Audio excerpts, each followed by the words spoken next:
오늘은 두 번째 율법과 복음의 차이에 대해서 하나님이 우리로 하여금 복음을 좀 더 선명하게 깨닫게 하시도록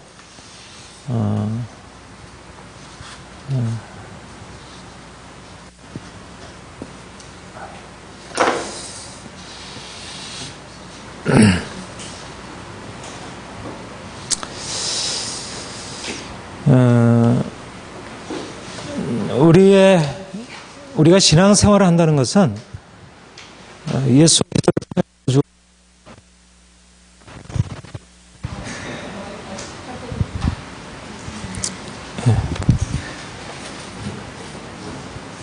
안 빠졌니? 우리가 신앙생활을 한다는 것은 예수 그리스도의 구원을 우리의 매일매일의 삶에서 경험하는 것입니다. 그런데 우리의 구원이 우리가 어떻게 구원을 받느냐 하면 믿음으로 구원을 받고요. 우리가 어떻게 믿게 되냐면 복음의 말씀을 들음으로 우리가 믿게 되고,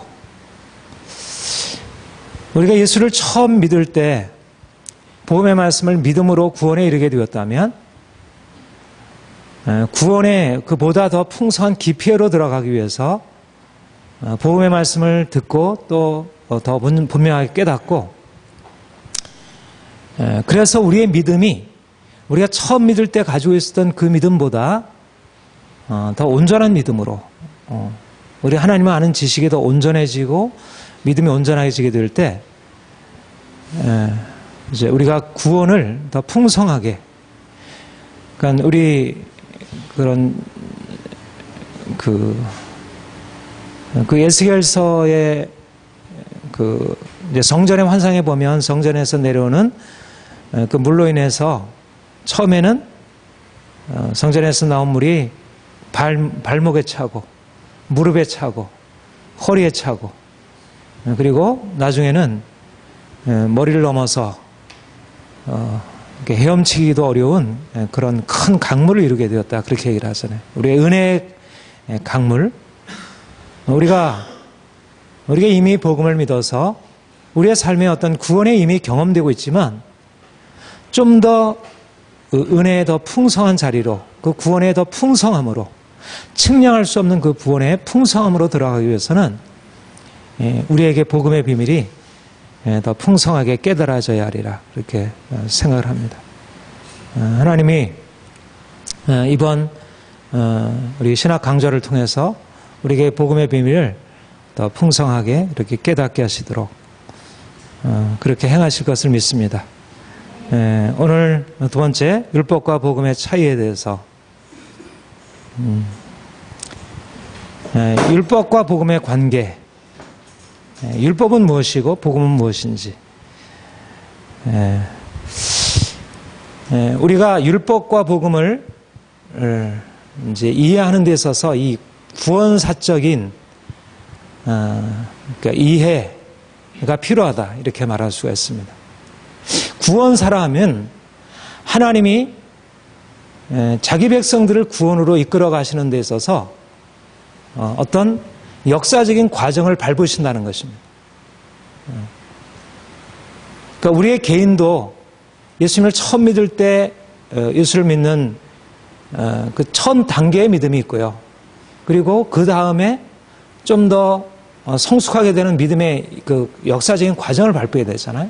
근데 하나님이 각 개인을 구원하시는 것도 그렇지만 하나님이 인류 역사를 이끌어 가실 때 그분의 뜻을 나타내시고 그분의 구원을 이루어 가시는 것이 처음부터 한꺼번에 모든 것을 다 베풀어 가시는 것이 아니라 처음에 아담을 창조하시고, 그리고 그 이후에 아브라함을 택하여 부르시고, 또 아브라함의 자손들 이스라엘 백성들을 택하여 부르셔서 그들에게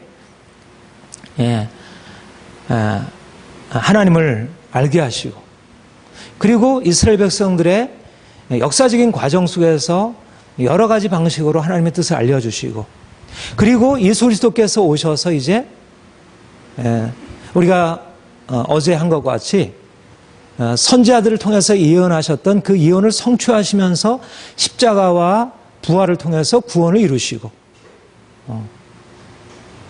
그 다음에 성령께서 보내시고, 말하자면 창조로부터 시작해서 아브라함의 선택, 이스라엘 백성들의 구원, 그리고 예수님의 오심, 교회의 탄생, 그리고 이제까지 교회의 모든 역사적인 과정이 바로 하나님의 구원의 과정이라는 것입니다. 그러니까 구원이 역사를 가지고 있다는 것입니다. 구원이.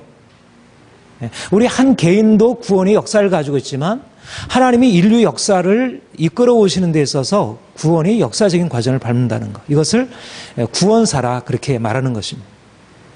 우리가 복음이라고 하는 것은 무엇이라고 했습니까? 예수께서 우리를 위하여 오셔서 그가 십자가 지시고 그가 부활 승천하셔서 바로 우리를 위하여 구원자가 되신 것. 우리가 그것을 믿음으로 성령으로 믿을 때 우리가 얻게 되는 그 구원, 그 구원에 관한 소식을 복음이라 그렇게 얘기를 한다 그랬어요. 근데 그 복음이 예수 그리스도께서 이 땅에 오셔서 죽으시고 부활하시고 성령께서 오셔서 믿게 하신 그 과정을 복음이라 말할 수 있지만, 그러나 복음이 갑자기 등장한 게 아니고 바로 예수께서 오시기 전에 이미 처음에 창조 때부터 시작해서 아담을 택하여 부르시고, 그리고 아담과 연관해서 예수님을 둘째 아담으로 오셨고, 그리고 하나님이 아브라함을 부르시고 아브라함의 자손으로 예수님이 오셨고, 또 이스라엘 백성들을 택하셔서 이스라엘 백성들에게 구원을 베푸셨는데, 이제는 그 이스라엘 백성들에게 베푸신 구원과는 또 그것과 연관되어지만 그것과 다른 차원의 구원을 베푸시기 위해서 예수님이 오셔. 말하자면 예수님이 오시기 위해서 오래전에 우리 서정주의 시에 뭐 그런 한 송이 국화꽃을 피기 위해서 뭐 서쪽대도 그러고 여러 가지 그러니까 예수님께서 이 땅에 오셔서 구원을 베푸시기 위해서 이전에 아담, 아브라함, 이스라엘 백성들, 그 이후의 선지자들 모든 역사적인 과정을 밟아오게 하셨고, 그 역사적인 과정의 정점에 바로 예수님께서 오셔서 구원을 이루신 것입니다. 그러니까 예수님의 구원을 이해하기 위해서, 또 예수님의 구원에 관한 소식인 복음을 이해하기 위해서는 예수님께서 오시기 전에 하나님이 이스라엘 백성들을 아브라함을 택하여 부르시고 이스라엘 백성들을 택하여 부르신 그 구원의 과정을 이해하고 그 가운데서 하나님이 행하신 것을 이해하는 것이 중요하다는 것입니다. 말하자면 여러분, 저도 그렇잖아요. 제가 지금 여러분들 앞에 이렇게 강의를 하고 있지만 나라고 하는 사람을 여러분들이 보다 더 잘 이해하게 하면 어려서부터 내가 겪어온, 어려서 내가 누구에게 태어났으며 어디에서 태어났으며 어떤 성장 과정을 밟았으며 어떤 사람들과 함께 교제를 했고 어떤 책을 읽었고 나의 역사를 알면 여러분들이 지금 나를 이해할 수 있잖아요. 그렇죠? 말하자면 예수님의 이 땅에 오셔서 행하신 구원의 사실들도 물론 그것이 최고이지만, 그러나 예수님이 그냥 오신 게 아니고 이미 이전에 아담으로부터 시작해서 노아, 아브라함,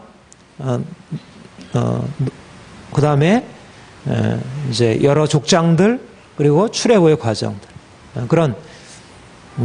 그런데 이제 예수님의 이 구원의 역사를 이해하기 위해서 가장 중요한 것이 뭐냐면 이 출애굽 사건이라는 것입니다. 출애굽 사건을 통해서 이스라엘 백성들과 언약을 맺으시고 이스라엘 백성들에게 구원을 베푸시고 언약을 맺으신 것이 바로 우리가 지금 예수 그리스도 안에서 구원을 얻고 하나님과의 관계를 맺는 것에 가장 기본적인 역사적인 준비를 거기서 하고 있다는 것입니다.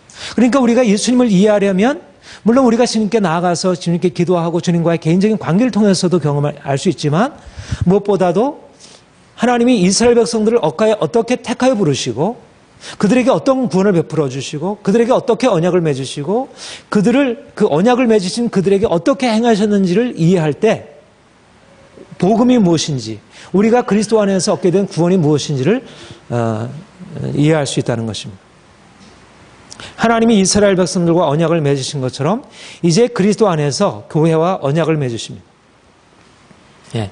이스라엘과의 언약이 옛 언약이라면 교회와의 언약은 새 언약이라. 말하자면 구원의 역사가 있는데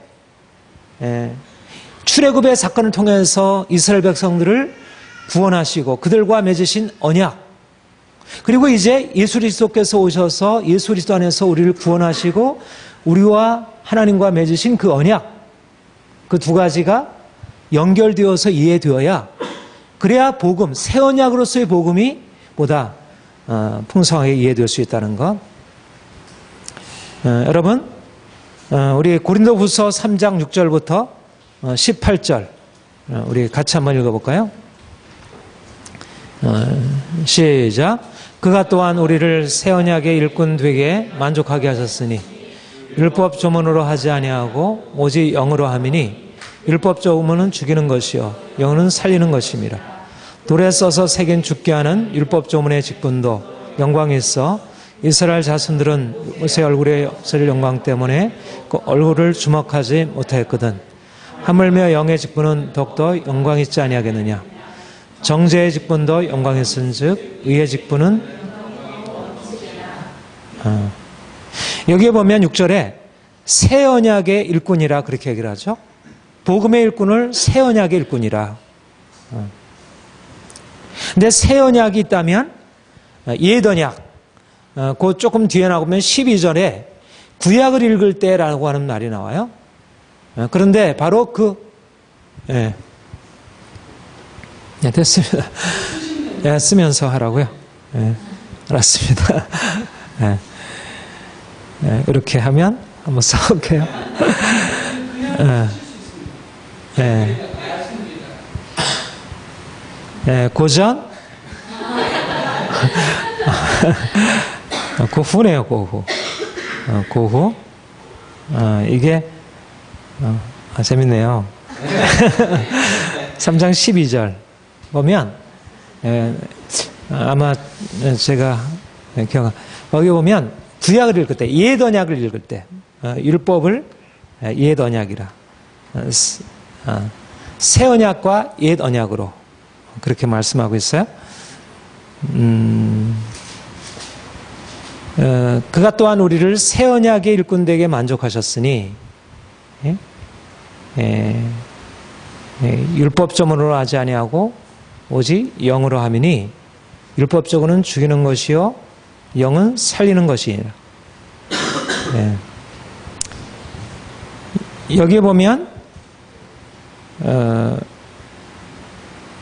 복음과 율법에 대해서 복음은 새 언약이라 말씀하고 있고 율법은 옛 언약이라 말씀하고 있고, 그리고 새 언약은 영이고 살리는 것이라 말하고 있고, 이것은 율법 조문이라 말하고 있고요, 의문이라 말하고 있고, 그리고 복음은 살리는 것이고 이거는 죽이는 것이라 말하고 있고, 복음은 의롭다는 것이고 칭의, 의의 직분이고 이것은 정죄의 직분이라 그렇게 말하고 있습니다. 두 가지를 대조하고 있어요. 그러니까 이제 주님께서 오셔서 우리에게 주신 이 구원의 복음은 영적인 것이다. 여기에 아주 핵심적인 의미가 있는데요. 영이고 그것은 살리는 것이다. 옛 언약으로서 율법은 이것은 죽이는 것이라고 한다면 새 언약으로서의 복음은 살리는 것이다.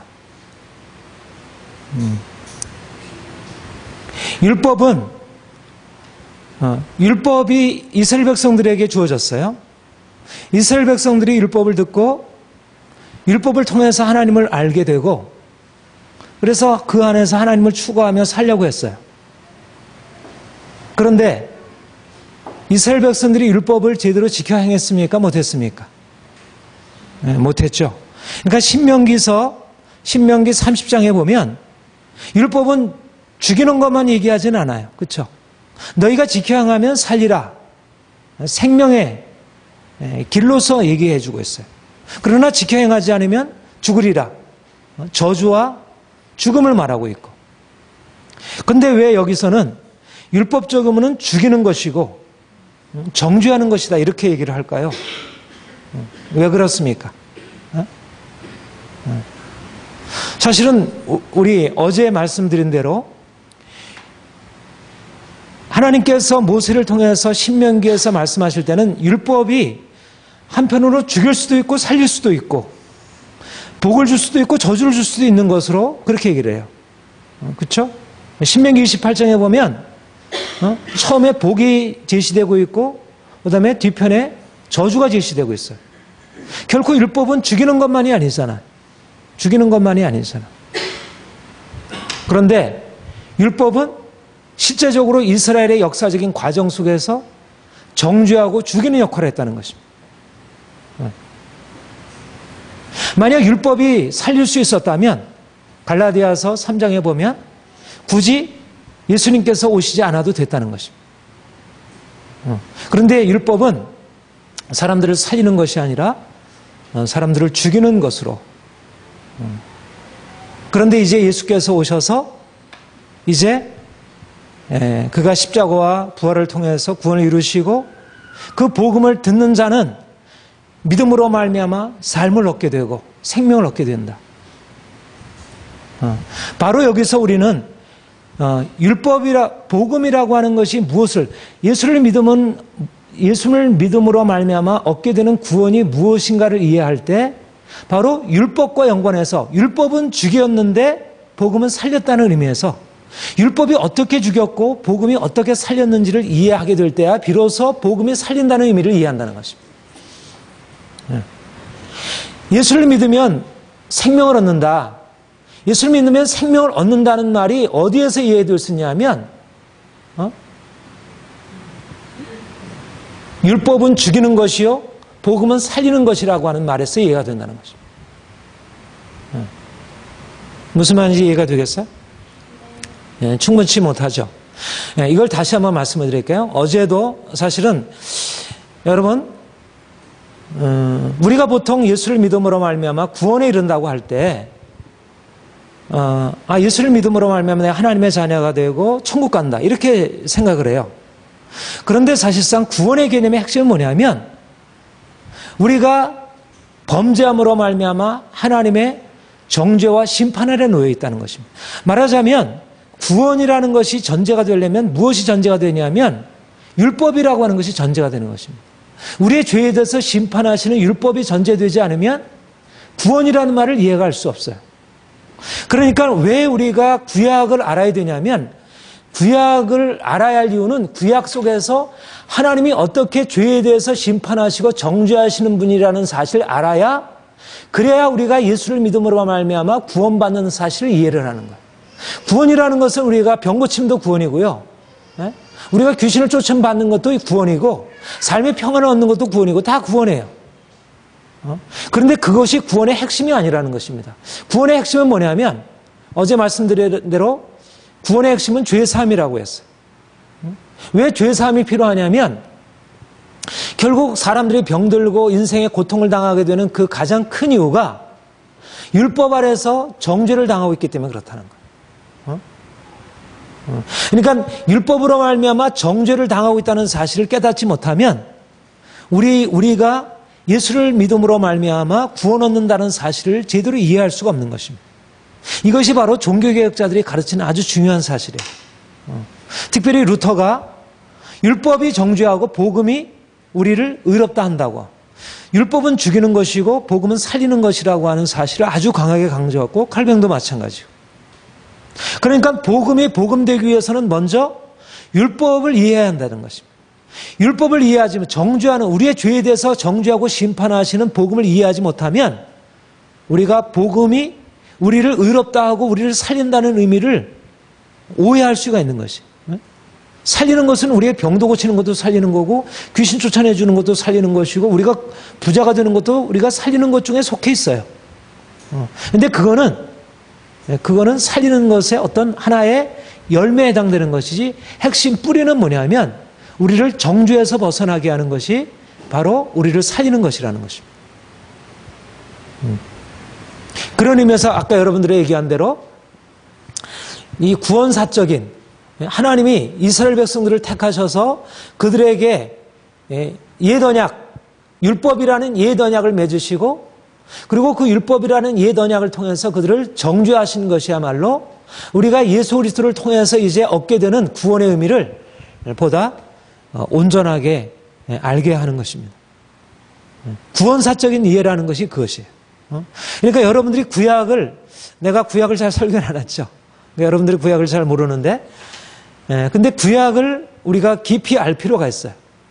모세 율법에 대해서, 역사서에 대해서, 그리고 선지서에 대해서, 시편에 대해서. 요즘에 우리 새벽기도에 이제 시편을 다루고 있는데 시편에 보면요, 거기에 계속 반복되는 주제가 뭐냐면 하나님, 저 악한 자들을 심판하여 주옵소서. 하나님, 왕으로 임하셔서 악한 자를 심판하시고 내가 하나님 앞에 이렇게 의롭게 살고 있는데 나를 구원해 주세요. 그러니까 시편의 가장 중요한 주제는 하나님은 율법에 따라서 사람들을 심판하시는 분이라는 것이에요. 신약에는 그런 주제가 그렇게 선명하게 잘 안 나타나죠. 그런데 우리가 복음을 이해하려면 예수님께서 우리를 위해서 십자가 지심으로 우리를 구원하셨다는 사실, 복음을 이해하려면 어떻게 하나님이 심판자 하나님이신지, 그리고 예수께서 어떻게 그 하나님의 두려운 심판으로부터 우리를 건져주셨고 우리를 지금도 건져주시고 있는지를 깨닫는 것이 아주 중요한 것이라 그렇게 할 수 있습니다. 네. 영의 직분도 영광의 쓴즉, 정죄의 직분도 영광의 쓴즉, 의의 직분은 더욱더 영광이 넘치리라. 네, 율법과 복음의 관계, 양자에서 영광, 그 뒤에도 있네요. 10절부터 14절 한번 같이 읽겠습니다. 시작. 영광되었던 것이 더 큰 영광으로 말미암아 이 영광될 것이 없으나 없어질 것도 영광으로 말미암았은즉 길이 있을 것은 거기까지요. 그 뒤에 보면 13절 14절이네요. 그러나 그들의 마음이 온 거, 오늘까지 구약을 읽을 때 그랬죠. 이게 옛 언약이에요. 옛 언약. 아까 새 언약의 일꾼들에게 만족하셨으니 모세율법을 옛 언약이라 그렇게 말하고 있어요. 그러니까 옛 언약은 정죄하고 죽이는 법이고 새 언약은 정죄 아래 누워있던 자들을 의롭다 하고 살리는 것으로. 그래서 복음이 귀한 것입니다. 우리가 율법 아래 있지 아니하고 이제 복음 안에 산다고 하는 것은 율법의 정죄를 통해서 절망하던 우리가 마치 바벨론 포로되어서 절망하던 그들에게 하나님께서 이제 통치하신다. 너희에게 이제는 죄사함이 임했다고 하는 복음의 소식이 전해지면서 그들이 자유케 되듯이 이제 그 복음이 옛 언약 아래서 율법 아래서 지금 심판을 받아서 종살이하고 있던 그들에게 이제 복음이 선포되면서 그 복음의 주인공 되신 예수님께서 오셔서 이제 너희는 이제 살아난다. 너희는 이제 정죄에서 벗어나서 내가 너희를 용서했다. 이제는 너희서 나와라.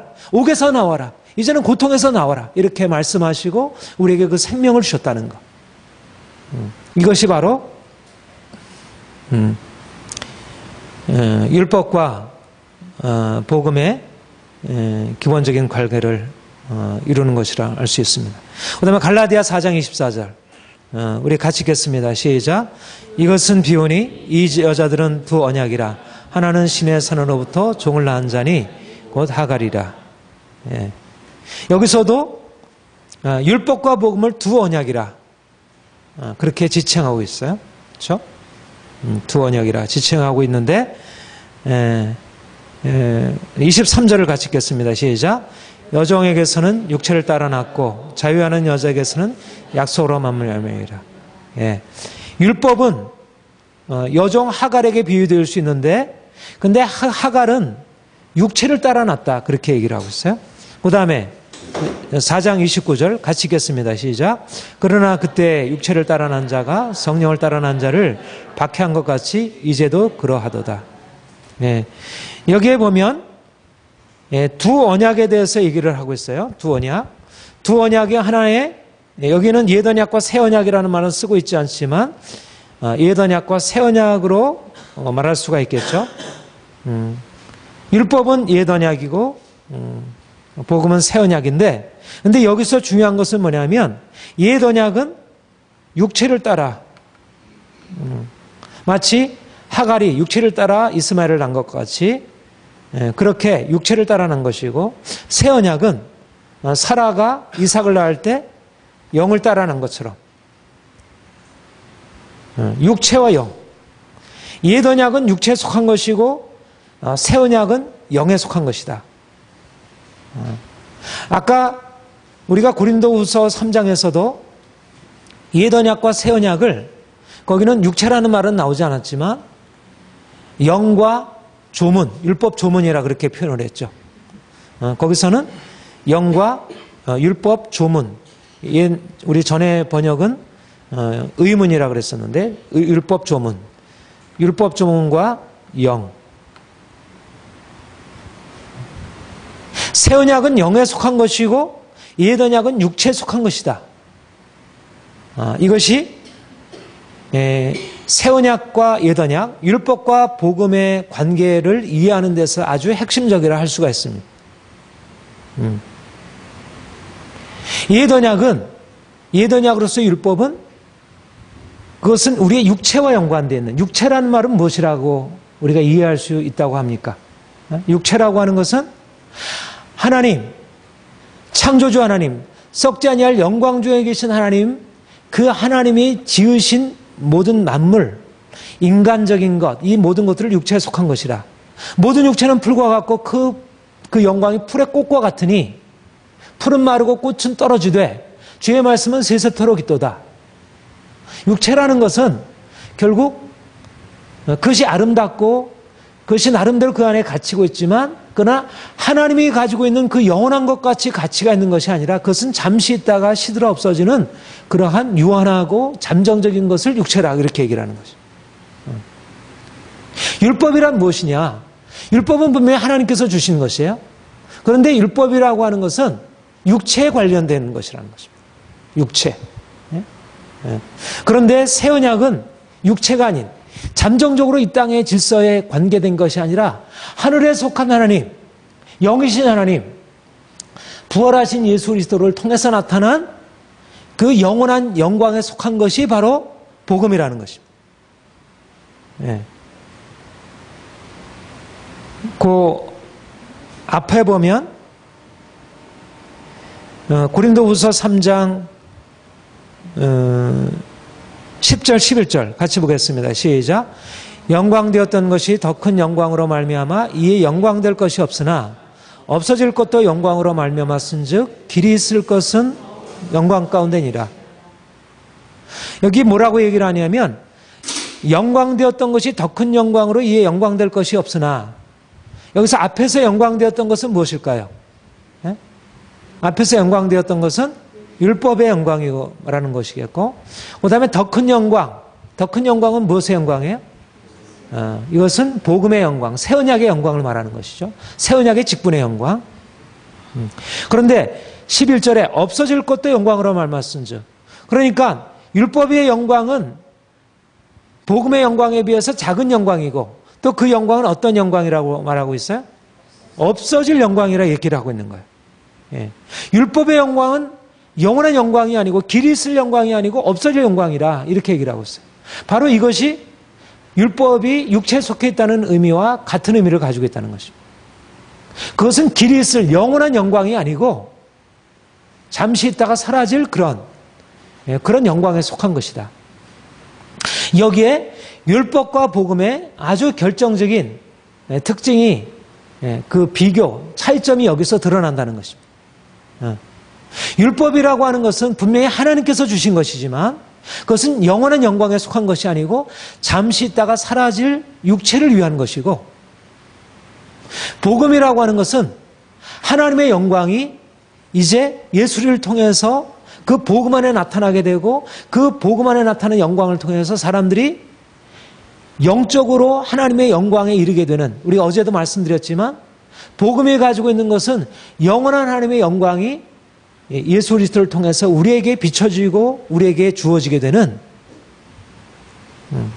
그러니까 율법도 하나님이 주신 것이고 복음도 하나님이 주신 것이고, 율법에도 영광이 있고 복음에도 영광이 있지만 이것이 같은 차원이 아니고 하나는 영의 차원이고 하나는 육의 차원이라는 것. 이 부분에 있어서 결정적인 차이가 존재한다는 것이죠.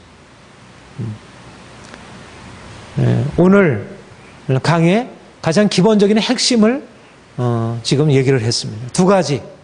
첫째는 뭐라고 했습니까? 예언약은 무슨 직분? 예언약의 직분은 정죄의 직분이고 새 언약의 직분은 의의 직분. 그리고 예언약은 갈라디아서의 영에 속한, 육에 속한 것이고 새 언약 복음은 영에 속한 것이다. 이것을 조금 더 여러분들에게 설명을 하면 이렇게 말할 수가 있어요. 복음이 영에 속해 있다는 말은 우리가 복음 안에서 경험하게 되는 것은, 영이라고 하는 것은 하나님은 영이시니 예배하는 자가 영과 진리로 예배할지나, 영이라고 할 때는 복음이 영에 속했다는 말은 그 초점이 율법도 하나님과 인간의 관계에 대해서 얘기를 해요. 하나님과 인간의 관계에 대해서 얘기를 하고 복음도 하나님과 인간의 관계에 대해서 얘기를 해요. 그런데 율법이 하나님과 인간의 관계에 대해서 얘기할 때 그 초점은 어디에 있냐면 사실 하나님께 있는 게 아니고 인간 편에 있어요. 육체로서의 인간에게.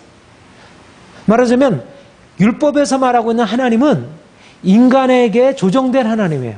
말하자면 인간의 수준에 맞춰서 말씀되어진 하나님이에요. 말하자면 우리에게 눈높이에 맞춰진 거예요. 그러니까 율법은 그런 의미에서 보통 사람들이 이해하기가 쉽겠습니까? 어렵겠습니까? 보다 쉬운 것입니다. 율법이라고 하는 것은 보통 사람들이 육체를 가지고 있는 인간에게 쉽게 따라갈 수 있는 거예요. 그러니까 유대교, 지금 유대인들은 어때요? 율법을 가지고 그들이 지금 세상에서 가장 뛰어난 민족을 이루고 있잖아요. 그렇죠? 왜냐하면 율법은 육체와 연관된 것이기 때문에 그들이 그 율법을 통해서 그들이 하나님의 율법 안에 담겨놓은 지혜를 그들이 습득함으로써 그들이 이렇게 탁월한 세상의 뛰어난 지혜를, 그러니까 여러분들이 구약을 잘 이해하고 따르게 되면 세상에서 뛰어난 지혜를 얻을 수 있는 비결이 사실 율법에 담겨 있어요. 보편성이 있어요. 율법은 상당한 보편성이 있어요. 근데 복음은 보편성이 없어요. 이 보편성이 없다는 얘기는 복음 자체가 보편성이 없다는 얘기가 아니라 인간의 이해 수준을 넘어서 있으니까 훨씬 더 보편적이지만 사람들이 생각할 때 그것은 뭔가 이렇게 잘 이해하기가 어려운 거예요. 구약에는 뭐 영과 육 이런 거 얘기 안 나오잖아요. 구약에서는 뭐 십자가 뭐 이렇게 어려운 얘기 안 나오잖아요. 뭐 부활, 뭐 하늘나라 뭐 이런 얘기 안 나오잖아요.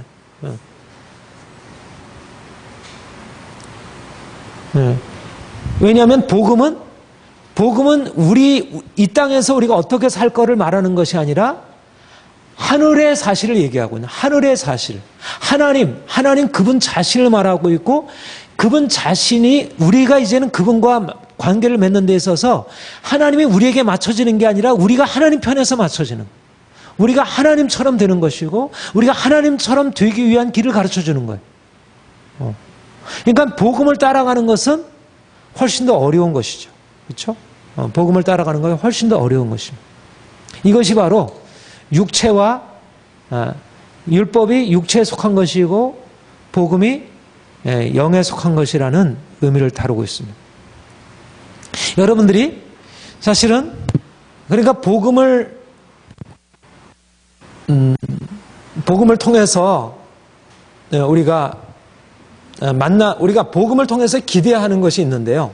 복음을 통해서 기대하는 것은 뭐냐면, 뭐 구약에도 하나님을 아는 거였지만 우리가 복음을 통해서 무엇보다 핵심은 하나님 자신을 아는 것입니다.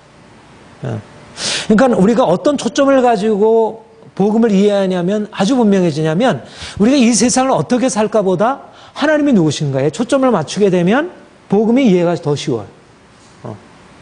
왜냐하면 복음은 우리 자신에 대해서 말하기보다도 하나님 자신에 대해서 말하는 것이 많아요. 그리고 우리를 아까 말한 대로 우리를 하나님처럼 만들려고 하는 거예요.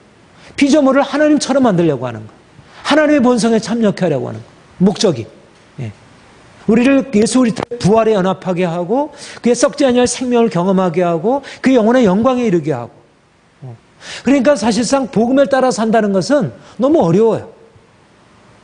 그리고 현실성이 없고요. 너무 막연하고. 여러분 혹시 그 강의에서 이런 얘기를 좀 들어보곤 했죠. 여러분들이 뭐 어떤 컨퍼런스나 세미나 가보면 하나님이 주시는 선물과 하나님 자신을 구하는 것, 그 차이를 여러분 예배, 특별히 예배나 이런 거 할 때 그런 얘기를 좀 듣고 하죠. 그렇죠? 여러분들이 하나님의 선물을 받는 것도 중요하지만 하나님의 선물을 넘어서서 하나님 자신을 찾아라. 이런 얘기 하잖아. 그런 얘기 많이 듣죠? 굉장히 중요한 관점이죠. 우리는 물론 하나님이 주신 선물을 귀하게 여기게 되지만 그 선물을 주신 그 하나님을 기뻐하고 그 하나님을 사랑해야 한다는 것. 바로 여기에 율법과 복음의 중요한 차이가 있습니다. 율법이라고 하는 것은 하나님의 선물에 해당되는 쪽이 더 강하다면 복음은 하나님 자신을 우리에게 주시는 것입니다. 바로 예수님께서 오시는 것은 우리에게 하나님으로부터 주어지는 어떤 선물을 주시는 게 아니라 하나님 자신을 우리에게 주시려고 해요. 그래서 우리가 하나님처럼 되는 것. 그러니까 그런데 이제 중요한 것은 그러니까 율법이라는 건 낮구나 이렇게 생각할 수 있죠. 그렇죠? 수준이 낮은 것이에요. 사실 수준이 낮아요.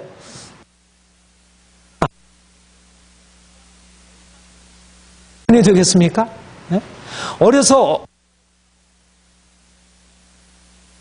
엄마 아빠 사랑 그 자체를 찾을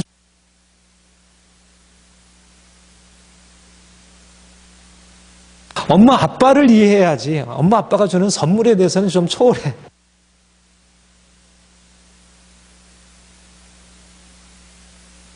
엄마 아빠의 사랑을 이해하려면 엄마 아빠로부터 뭔가 받아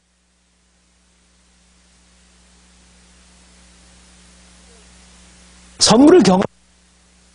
그러니까 율법적인 차원이 복음적인 차원과 무관하지 않은 것입니다. 복음적인 차원이 영적인 차원이고 율법적인 차원은 육체의 차원이지만 우리가 육체의 차원에서 예수님을 경험해 봐야 되고 율법적인 차원에서 하나님의 능력이 무엇인지를 경험해요. 치유도 경험해 봐야 하고 재정적인 축복도 경험해 봐야지 치유와 재정적인 축복을 넘어서는 그분 자신을 아는 것에 대해서 더 기쁨으로 나갈 수가 있지. 뭐 이 세상의 것에 대해서는 그냥 아무런 의미가 없어. 이런 식으로 하나님 자신만 구하다 보면 목표는 좋은데 그 과정을 생략한 채 들어가려 보니까 마치 어린아이가 먹는 거, 입는 거, 뭐 이런 것에 대해서 초월하고 공부만 열심히 하려고 그러는 거죠.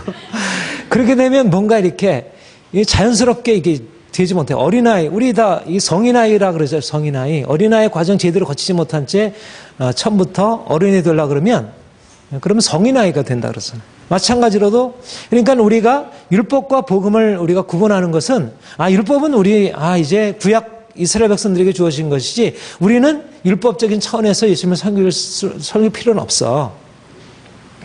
그런 식으로 율법을 초월해가지고 복음으로 들어가려고 하면 성인아이의 기질이 영적으로 성인아이가 되기 쉬워. 그러니까 사실 우리는 이 복음을 추구해 왔잖아요. 율법을 좀 무시하고 육체를 좀 무시하고 영적인 것을 추구해 왔어요. 그러다 보니까 약간 성인아이 기질들이 교회 안에 이 성인아이 기질들이 좀 있어요. 그래가지고 제가 이번 이제 강의를 준비하고 하나님이 이제 그동안 저에게도 이제 이런 부분들을 많이 비추셔가지고 우리가 영적인 것을 추구해야 되지만 그 영적인 것을 육체의 단계를 초월해가지고 추구하는 게 아니고 영적인 것을 육체의 단계를 바탕으로 해서 추구하는 그러한 좀 어떤 정상적인 그런 것을 좀 이렇게 거쳐야겠다. 이제 그런 의미로 우리가 그래서 구원사라는 것입니다. 구원의 역사적인 과정. 그러니까 우리는 율법적인 신앙에 머물러서는 안 된다. 율법적인 신앙은 어린아이 신앙이에요. 뭔가 행해가지고 뭔가 얻으려고 하는 거. 그리고 선물만을 구하는 거. 이 땅의 것을 구하는 거. 우리는 그것을 넘어서서 보다 영적인 차원, 고난을 통해서 영광에 이르는 영적인 차원을 구해야 하지만 그러나 또한 우리가 율법이라는 육체 차원의 하나님께서 우리와 맺으신 그 언약의 특징들을 이해하고 그렇게 되면 보다 더 풍성한 또 온전한 의미의 어떤 이제 그 하나님과의 관계 안으로 들어갈 수 있다 이렇게 볼 수 있습니다. 그래서 율법과 복음의 비교를 몇 가지 다 포괄되지는 않지만 율법과 복음이 어떻게 다른지 먼저 우리 구원의 의미에 대해서 한번 쭉 읽어봅시다. 율법 시작. 예굽에서의 정치적인 구원, 원수들과 대적 국가들에서의 구원. 그러니까 출애굽. 그러니까 여러분 율법이라고 하는 것은 출애굽을 전제하고 있어요. 이게 굉장히 중요합니다. 율법은 그냥 이걸 하라 하지 말라고 하는 게 율법이 아니고요. 율법은 출애굽의 바탕을 두고 있는 것입니다. 출애굽에. 그래서 출애굽이라고 하는 그 구원을 이해해야 되는데 출애굽이라는 구원은 바로 애굽에서의 정치적인 구원. 그리고 이후에 이스라엘 백성들이 나라가 형성된 후에 여러 나라들로부터 구원을 받는 많은 원수들과 대적들로부터 구원받는 실질적으로 정치적인 억압으로부터 구원받은 것이잖아요. 그렇죠? 그런데 복음 같이 읽어보겠습니다. 시작. 죄와 저주와 사단의 권세에서의 영적인 출애굽. 영적인 출애굽. 그 구원의 개념이 달라진 것입니다. 구약에서 죄로부터의 구원, 저주로부터의 구원, 물론 일종의 저주로부터의 구원이죠. 사망으로부터의 구원, 사단의 권세로부터의 구원이라는 개념은 구약에 나오지 않아요. 신약에는 출애굽과 같은 그런 어떤 정치적인 억압적인 질서에서 받는 구원이라는 것은 나타나지 않아요. 그렇죠? 그러니까는 구원의 개념이 옛 언약에서 말하는 그 구원과 새 언약에서 말하는 구원이 동일하지 않다는 것입니다. 예수께서 주시는 구원은 영적인 구원, 우리를 죄로부터 죄 사함의 축복을 주시고 우리를 죽음의 권세에서 건져내시고 영원한 생명을 주시는 그런 구원이고요. 구약은 출애굽이라는 정치적인 권세로부터 구원받는 것이고요. 구원의 근거 같이 보겠습니다. 시작.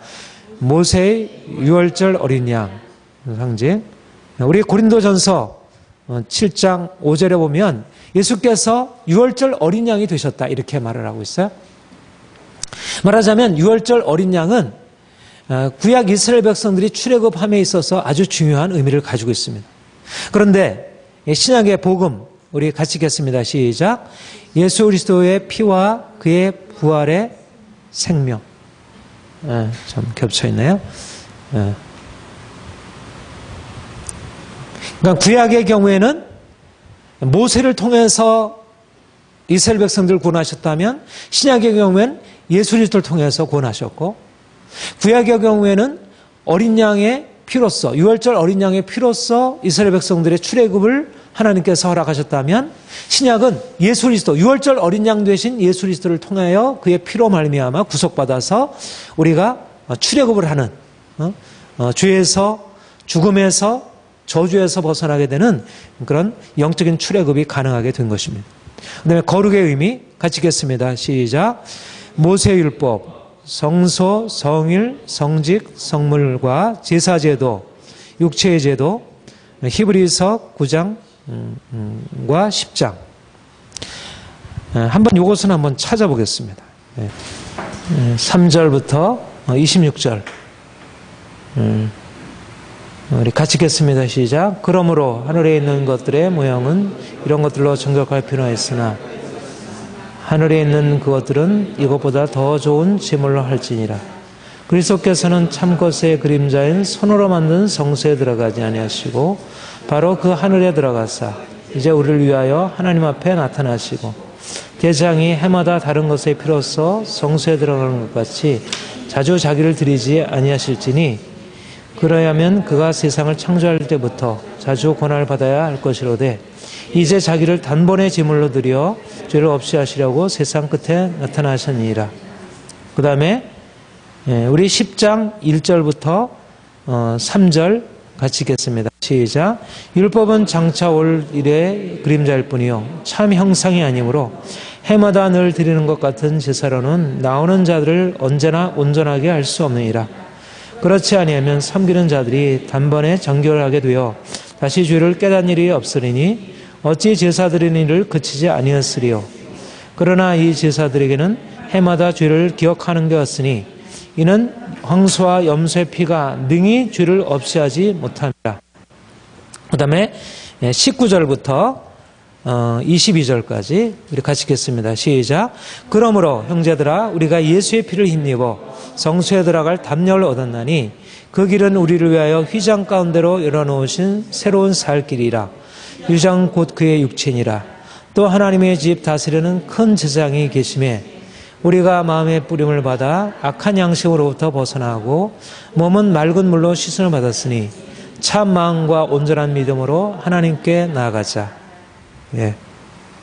여기에 보면 구원의 근거에 대해서도 말씀하고 있고 우리가 거룩하게 된다는 것이 무엇인지를 말씀하고 있어요. 그 9장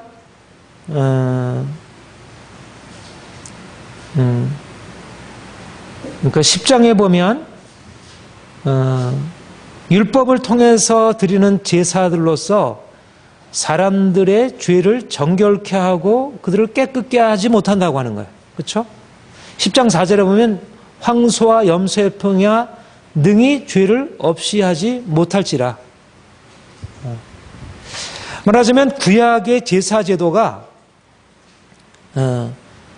구약의 제사 제도는 모세 율법을 통해서 성소에 들어가서 제사장이 그 제물을 가지고 하나님께 제수를 드리는데 그것이 사람들을 정결케 하는 일을 하고 있어요. 나름대로 정결케 하고 더러운 자들이 그를 통해서 깨끗게 되어지고 있어요. 그런데 이제 그리스도께서 오셔서 우리를 위한 제물이 되어주시고 우리가 이제 예수의 피를 힘입어 성소에 들어갈 담력을 얻었다는 것입니다. 그러니까 구약에서 말하는 성소와 신약에서 말하는 성소와 같습니까? 다릅니까? 다르죠? 구약에서 말하는 성소는 사람의 손으로 지은 그 성막, 그 성소를 말한다면, 그 성전을 말한다면, 이제 여기서 말하는 성소는 어떤 성소입니까? 하늘에 있는 성소, 하나님 자신에 계신 그 영광의 처소를 말하는 것입니다. 그러니까 예수님은 자신의 피를 가지고 그 영원한 하나님의 나라의 그 성소에 들어가서 하나님을 섬기게 되고 우리도 또한 그분과 함께 이제 거룩하게 되어서 하늘 성소에 들어가게 되었다는 거예요. 예수의 피를 힘입어서 하늘 성소에 들어가 섬기게 되었다는 거예요. 그러니까 구약에서 이스라엘 백성들이 제사장들이 하나님께 나아가서 예배하는 것, 그들이 정결케 되고 나아가는 것과 신약의 하나님의 백성들이 예수의 피를 힘입어서 나아가는 것이 같지 않다는 거죠. 이걸 뭐 찾아보진 않겠습니다. 이걸 다 설명하려면 또 너무 시간이 지연될 것 같아가지고. 근데 우리가 금방 읽었던 이 히브리서 10장의 말씀을 통해서도 분명히 나타나게 되는데요. 여기서 거룩의 현실성이라는 말은 무슨 말이냐면 실제적으로 구약의 이스라엘 백성들이 짐승의 피를 가지고 하나님께 나아갈 때 실제적으로 그들이 거룩하게 되었느냐는 거예요. 어떻게 말하고 있죠? 그들이 거룩하게 되지 못했다고 하죠. 황소와 염소의 피로서 그들이 능히 죄를 정결케 하지 못했다는 것입니다. 그런데 이제 예수께서 우리를 위하여 죽은 바 되사 우리가 그의 피로 힘입어서 나갈 때는 우리가 실제적으로 거룩하게 되어 그러니까 하늘 성소에 이르는 것입니다. 하늘 성소. 하늘 성소는 아무나 이룰 수 있는 곳이 아니고 구약의 백성들은 이 땅에 있는 그림자로서의 성소에 들어가서 하나님을 예배하고 말하자면 그들이 가지고 있었던 거룩함, 정결함이라고 하는 것은 하나님이 봐준 거예요. 봐준 거예요. 이거는 내가 인정해 준다는 것이 실제적으로 그들이 죄에서부터 정결케 되어서 하나님의 피를 이루는 것이 아니라는 것입니다. 하나님이 그들의 육체라고 하는 수준에서 인정해 주고 받아준 것이죠. 그런데 우리가 이제 예수의 피를 힘입어서 나아가는 것은 그 정도로 우리를 받아주는 게 아니고, 너희가 그 정도로 잘못했어도 내가 받아줄게 하는 게 아니고, 예수의 피를 힘입어서 나아갈 때는 우리가 하늘 성소에 직접 들어가서 그 하나님의 영광 앞에 이르게 되고, 우리가 그 하나님 앞에 담대히 아바 아버지라 부르면서 그 은혜의 보좌 앞에서 우리 자신을 그분과 관계를 맺을 수 있도록 그렇게 행하셨다는 거예요. 바로 여기에 여러분 아까 얘기한 대로 영과 육체의 차이가 여기에 존재하고 있다는 거예요.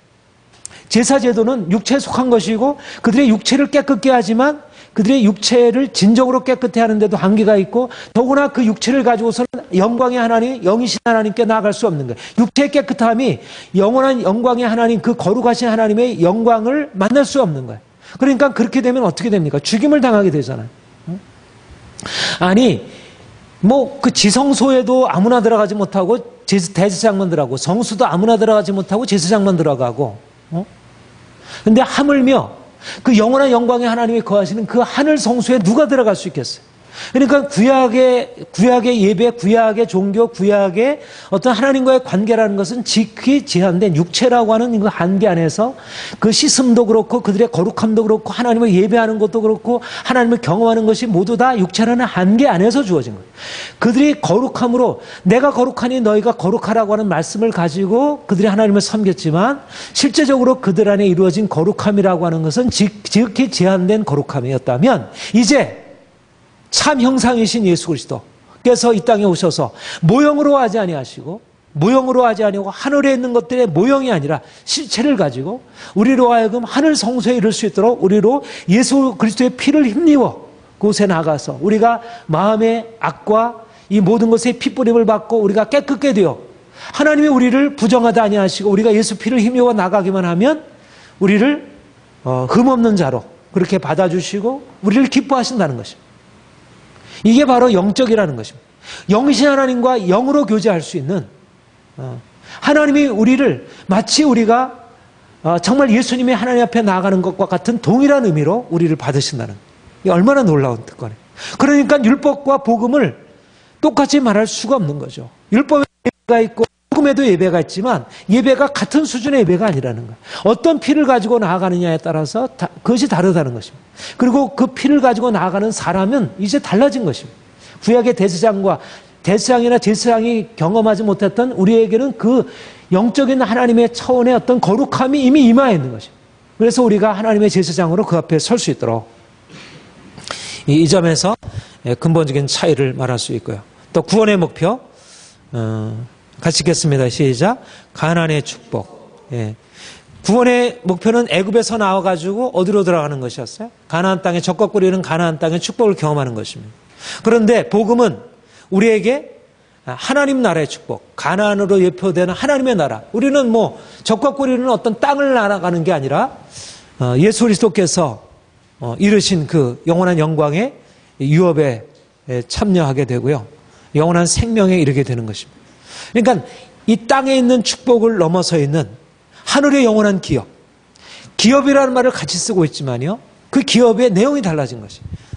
우리 한번 갈라디아서 한번 보십시다. 갈라디아.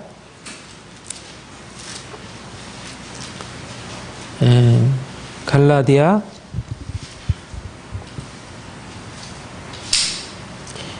3장 29절. 우리를 아브라함의 자손이라고 말하고 있어요. 아브라함의 자손이면 아브라함의 자손들, 본래 육체로서 아브라함의 자손들은 어디를 상속했죠? 네? 가나안 땅을 유업으로 상속했잖아요. 그렇죠? 그런데 여기는 4장 1절부터 쭉 이하에 얘기하면서 우리가 하나님의 아들이라 부르게 되고요. 그리고 네가 종이 아니라 아들이니, 이제 누구의 아들입니까?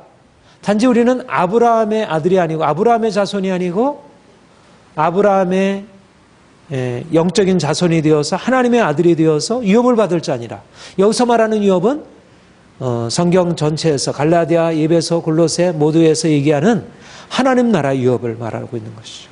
그러니까 가나안 땅의 유업을 향해서 나아가는 것과 하나님 나라의 유업을 향해서 나아가는 것이 같은 것이 아니죠. 그런 의미에 율법은 구원의 목표가 가나안 땅의 축복이라면 복음 안에서 우리가 누리게 될 구원의 목표는 하나님 나라의 축복, 영원한 생명이라 할 수 있습니다. 구원의 범위, 함께 읽겠습니다. 시작. 이스라엘.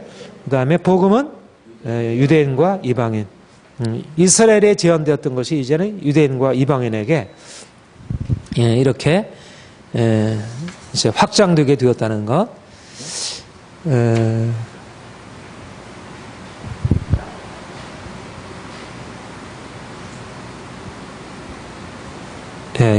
다 여기 기록을 했었네요. 내가 확인을. 우리 베드로전서 1장 18절 20절 한번 같이 읽어볼까요? 시작. 너희가 알거니와 너희 조상이 물려준 헛된 행실에서 대속함을 받은 것은 은이나 금과 같이 없어질 것으로 된 것이 아니요 오직 흠없고 점없는 어린 양 같은 그리스도의 보배로운 피로 된 것이라. 그는 창세전부터 미리 알리신 바 된지나 말세에 너희를 위하여 나타나신 바 되었으니. 여기서도 흠없고 점없는 어린 양 같은 흠없고 구약의 어린 양은 장차 나타날 그리스도를 예표하고 있고요. 우리가 그리스도의 피로 이제 헛된 행실에서 대속함을 받아서 거룩하게 된 것입니다. 이 앞에 보면요. 너희가 하나님의 백성으로 하나님이 거룩하니 너희도 거룩하라 이렇게 말씀하고 있어요. 우리가 근데 그 거룩함이라는 것이 그러니까 구약 이스라엘 백성들에게도 내가 거룩하니 너희도 거룩하라 말씀하고 있지만 그러나 우리에게 내가 거룩하니 너희도 거룩하라고 할 그 거룩함과 구약 이스라엘 백성들에게 말하는 그 거룩함의 내용이 달라졌다는 거예요. 구약 이스라엘 백성들에게 거룩함은 짐승의 피로서 거룩함이기 때문에 그들이 온전함으로 조상의 유연한 망령된 행실에서 벗어날 수 없었던 것이. 그들은 여전히 그 피로 그들이 씻어서 정결케 되지만 또다시 죄 가운데 매게 되고 결국 그래서 죄 아래, 그래서 정죄 아래, 저주 아래 놓이게 되었지만 우리는 의미나 큰 것이 없어질 것으로 하는 것이 아니라 흠없고 점없는 어린 양 같은 그리스도의 보배로운 피로 우리가 그리스도 안에서 구속되어 이제 전혀 새로운 삶을 살아갈 수 있는 여기에 결정적인 이제 구약과의 차이가 있다고 말할 수가 있습니다.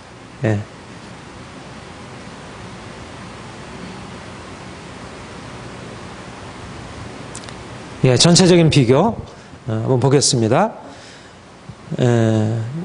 율법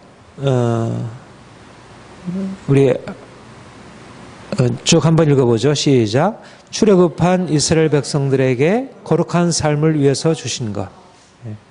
율법은 출애굽한 신명기 십계명 첫 번째 제1계명 앞에 뭐라고 얘기를 하냐면 나는 너희를 애굽에서 인도해낸 여호와라. 그러니까 하나님께서 율법을 주시기에 앞서서 율법은 누가 주셨냐면 바로 이스라엘 백성들을 애굽에서 건져내신 하나님이 주셨다는 것입니다. 그러니까 율법이라고 하는 것은 무엇을 전제하면 출애굽의 구원을 전제하고 있어요. 이게 굉장히 중요한 일입니다. 율법은 뭐냐? 출애굽한 이스라엘 백성들을 위한 하나님의 법이라는 거예요. 하나님과의 언약이라는 거예요. 이 맥락을 이해를 해야 돼. 이 맥락 안에서 이해를 해야 돼. 율법은 그냥 모든 사람에게 주어진 하나님의 법이 아니고 특별히 출애굽한 이스라엘 백성들 말하자면 출애굽 안에 이 율법 안에는 뭐가 담겨 있냐면 하나님의 구원의 능력이 그 안에 담겨 있어요. 율법 안에는 하나님이 얼마나 놀라운 능력으로 건지셨는지 그 하나님의 엄청난 능력이 그 안에 담겨 있고 또 하나님의 그 사랑 하나님이 이스라엘 백성들을 향한 그 뜨거운 사랑 그리고 그 악한 애굽에 대한 하나님의 무서운 심판 이 모든 것이 그 안에 담겨 있어요. 바로 율법이라고 하는 것은 이 하나님의 구원이라고 하는 이 사건을 바탕으로 해서 주어진 것이라는 것. 이것이 굉장히 중요한 것이요. 그리고 이제 하나님과 언약을 맺었잖아요. 구원한 그들과 언약을 맺으시고 이제 그들이 어떻게 하나님의 구원의 백성으로서 하나님의 축복 가운데 살아갈 것인지를 말씀하는 거룩한 삶을 위해서 주신 거예요. 그래서 제사제도를 주시고 여러 가지 율법적으로 이러저러한 것을 행하도록 말씀하시고 그리고 그 밑에 있는 두 번째 그 밑에 있는 거 읽어보겠습니다. 시작. 율법을 순종하는 자들에게 가나안 땅의 유업을 주시는 것. 그러니까 율법을 순종하는 자들에게 가나안 땅의 유업. 그러니까 하나님이 이스라엘 백성들을 건져내셔서 그들에게 거룩한 삶을 위해서 주시고 이제 율법을 순종하면 너희가 가나안 땅에서 영원히 장수하고 행복하게 살리라 이렇게 말씀하신 것입니다. 복음에 대해서 같이 읽겠습니다. 시작. 그리스도의 십자가와 부활에 근거하여 세상에서의 출애굽을 하기 위한 것이고 죄와 사에서 출애굽한 백성들의 거룩한 삶을 위해서 주신 것입니다. 그러니까는 복음이라고 하는 것은 예수 그리스도의 십자가와 부활에 근거해서 세상에서 출애굽을 하기 위해서 복음을 우리가 어떻게 구원을 받게 되죠? 우리가 복음을 듣고 믿음으로 구원을 받잖아요. 그러니까 복음이라고 하는 것은 우리의 구원을 위해서 예수 그리스도의 구원을 위해서 주신 것이에요. 그리고 죄와 저주의 세상에서 출애굽한 사람들이 거룩한 삶을 살기 위해서. 그러니까 맥락이 좀 비슷한 거죠. 그렇죠? 율법이 주신 목적과 복음이 주신 목적은 아주 유사해요. 근데 단지 아까 얘기한 대로 율법이라고 하는 것은 모세를 통해서 어린 양의 유월절 어린 양의 피로서 구속함을 받은 이스라엘 백성들을 위한 언약의 법을 말하고 있고, 그리고 복음이라고 하는 것은 이제 예수 그리스도 안에서 구원받을 수 있는 길을 제시해주고 구원받은 자들이 거룩한 삶을 살아가도록 주신 것이고. 두 번 그 밑에 있는 거 읽겠습니다. 시작. 복음을 따라 산 자들에게 영원한 영광의 기업이 약속되어 있습니다. 율법을 순종하는 자에게 가나안 땅의 유업이 약속되어 있었다면 복음을 따라 사는 자들에게 영원한 하늘나라의 영광의 기업이 약속되어 있고, 이런 의미에서 율법과 복음은 구조상 아주 비슷해요. 구조상 비슷하지만 그 내용에 있어서 큰 차이를 가지고 있다는 것을 보게 됩니다. 그래서 이 전체적으로 비교를 했다면 우리 공통점은 세 가지로 말할 수 있는데, 첫 번째 은혜가 공통점이라는 거예요. 옛 언약도 새 언약도 율법도 복음도 은혜의 구원을 말하고 있어요. 율법의 구원, 즉 출애굽과 가나안의 축복은 다 은혜로 주어진 것이고, 또 복음의 구원, 영적인 출애굽과 천국의 축복 모두 다 하나님의 능력과 전적으로 하나님의 은혜인 것이 드러나게 돼요. 그렇잖아요. 그러니까 우리는 이미 우리가 신약에서 우리가 그리스도로 말미암아서 은혜로 구원을 받았다는 사실들을 우리 자신이 우리 예수 그리스도의 구원에서 얻게 되지만, 이미 구약에서 우리가 분명하게 보게 되는 것은 은혜인 거잖아요. 그렇죠? 그들이 스스로 할 수 있는 게 아니잖아요. 전적으로 하나님이 전혀 불가능한 상황, 그 상황에서 하나님의 은혜로, 그 은혜의 하나님의 긍휼과 그 사랑이 그 강권적인 능력으로 그들을 건져내셔서 이제 하나님의, 그리고 가나안 땅에 이르기까지 전적으로 은혜가 끌고 간 것이죠. 그러니까 무엇보다도 우리가 신구약에 이르러서 알게 되는 것은 하나님의 은혜구나. 하나님의 은혜구나. 전적으로 하나님의 은혜라는 것을 우리가 알게 되고요. 두 번째, 그 구원의 핵심은 뭐냐면 거룩한 삶이라는 것입니다. 내가 거룩하니 너희도 거룩하라. 이스라엘 백성들에게 하나님께서 이끌어내실 때 하나님이 그들을 향한 소원은 내가 거룩하니 너희도 거룩하라. 하나님의 그 거룩하심에 이르게 하기 위한 하나님의 목적이 있었고, 또 우리 하나님께서 우리를 구원하신 목적이 뭐냐면 하나님의 거룩한 백성으로, 거룩하고 흠이 없는 하나님의 자녀 되게 하기 위해서. 이것은 너무너무 중요하고, 이것은 우리가 구약을 통해서 정말 이렇게 계속해서 듣게 되는 것이고, 또 신약을 통해서 계속해서 듣게 되는 것. 그리고 제사제도가 목적하는 바가 뭐예요? 제사제도가 목적하는 게 거룩이잖아요. 거룩. 하나님과의 관계를 위해서는 거룩이 필요하다는 것. 그리고 세 번째는 축복. 하나님이 옛 언약과 새 언약을 통해서 말씀하신 구원의 목표, 가나안 땅이나 하늘나라는 다 축복의 현실, 그 샬롬, 전인적으로. 근데 여기서 전인적인 구원이라고 얘기할 때 여기서 말하는 것은, 그러니까 신약의 구원도 그러하다는 것입니다. 신약의 구원도. 우리가 신약의 구원이, 앞으로 이 부분은 더 얘기를 하겠지만, 신약의 구원은 단지 영적인, 우리가 생각하는 물질적인 것과 상관없는 그런 영적인 구원만이 아니라 신약의 구원도 역시 전인적으로 우리가 축복에 이르게 되는 것. 옛 언약은 육체에 속한 것이고 새 언약은 영적인 것이라고 할 때 영적이라고 하는 개념은 우리의 물질적이고 육체적인 것과 상관없는 영적인 개념이 아니고 그때 영적이라는 것은 영적인 것이라는 핵심은 뭐냐면 예수 그리스도의 부활의 영광에 참여하는 것이 영적인 것이. 예수 그리스도의 부활의 영광이라 하면 전인적으로 온전하게 회복되고 영광에 이르는 것. 이런 의미에서 구원의 목표가 구약과 신약이 동일하게 하나님의 축복 가운데를, 그러니까 하나님이 우리를 향해서 우리를 구원으로 불어내실 때 우리를 향해서 가지고 있는 것은 정말 이 땅에서 하나님이 주시는 놀라운 축복 가운데 행하고 그리고 영원한 영광 가운데 축복을 받아 누리는 거, 복을 받아. 우리 지금 이번 달에 우리가 공부하고 있는 그런 내용들, 이런 면에서 구약과 신약은 동일한 어떤 공통점을 가지고 있다는 것. 그런데 특별히 이제 율법과 복음의 특징에 대해서 이 부분이 이제 중요한, 이제까지 이미 좀 얘기한 바도 되지만 좀 반복이 되겠지만 율법의 특징과 복음의 특징을 간략하게 이제 말씀을 드리면, 율법의 구원은 우리 같이 읽겠습니다. 시작. 율법의 구원은 이스라엘 위한 것. 율법의 구원은 이스라엘 위한 것이고요. 두 번째 시작. 구원의 개념은 육체적인 것이다. 그다음에 시작. 애굽에서의 종살이에서 벗어나서 적과 꿀이 흐르는 가나안 땅의 축복을 받는 것이고요. 그다음에 율법의 전체계는 출애굽과 가나안의 축복이라는 맥락에서 이해를 해야 하고, 그다음에 시작. 율법의 순종에 따른 저주와 불순종에 따른 저주는 가나안의 삶과 연관되어 있다는 것입니다. 그러니까 아까도 얘기했지만 율법이라고 하는 것은 철저하게 이스라엘 백성들, 그다음에 출애굽 사건, 그다음에 가나안 땅의 축복이라는 걸로 뗄래야 뗄 수가 없는 것입니다. 이것을 우리가 주의 깊게 생각을 해야 돼요.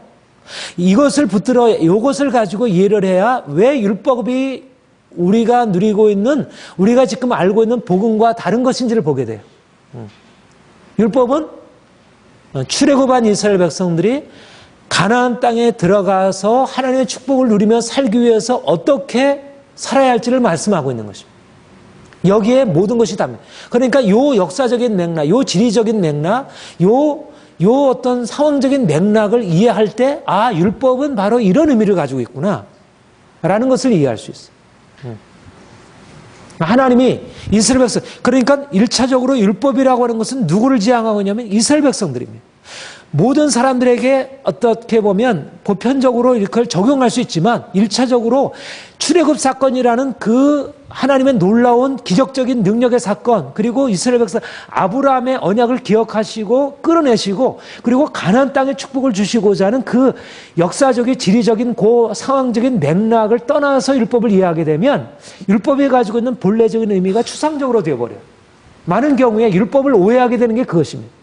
물론 우리도 예를 들면 뭐 루터도 그렇고 칼빈도 그렇고 율법이라는 의미를 일반적인 의미로 말할 수도 있고 그렇게 쓸 수도 있어요. 그런 의미로 사용할 수 없다는 것은 아니에요. 때때로 그렇게 사용하기도 해요. 그러나 1차적으로 율법이라는 것은 모세가 시내산에서 받은 것이고 시내산에서 받은 그 율법이라고 하는 것은 모든 사람들을, 모든 이방 모든 사람들을 위해서 주신 것이기에 앞서서 이스라엘 백성들, 구원받은 이스라엘 백성들이 어떻게 그들을 구원한 하나님으로 섬기고 그들이 하나님의 백성으로서 하나님 앞에 살아갈지를 말씀하는 것입니다. 그리고 그들이 구원의 가나안 땅의 축복에 이르기 위해서, 이런 의미에서 우리가 율법을 이해하는 것이 중요하다 이렇게 말할 수 있고요. 그 다음에 율법의 특징 계속되어서 같이 읽겠습니다. 시작.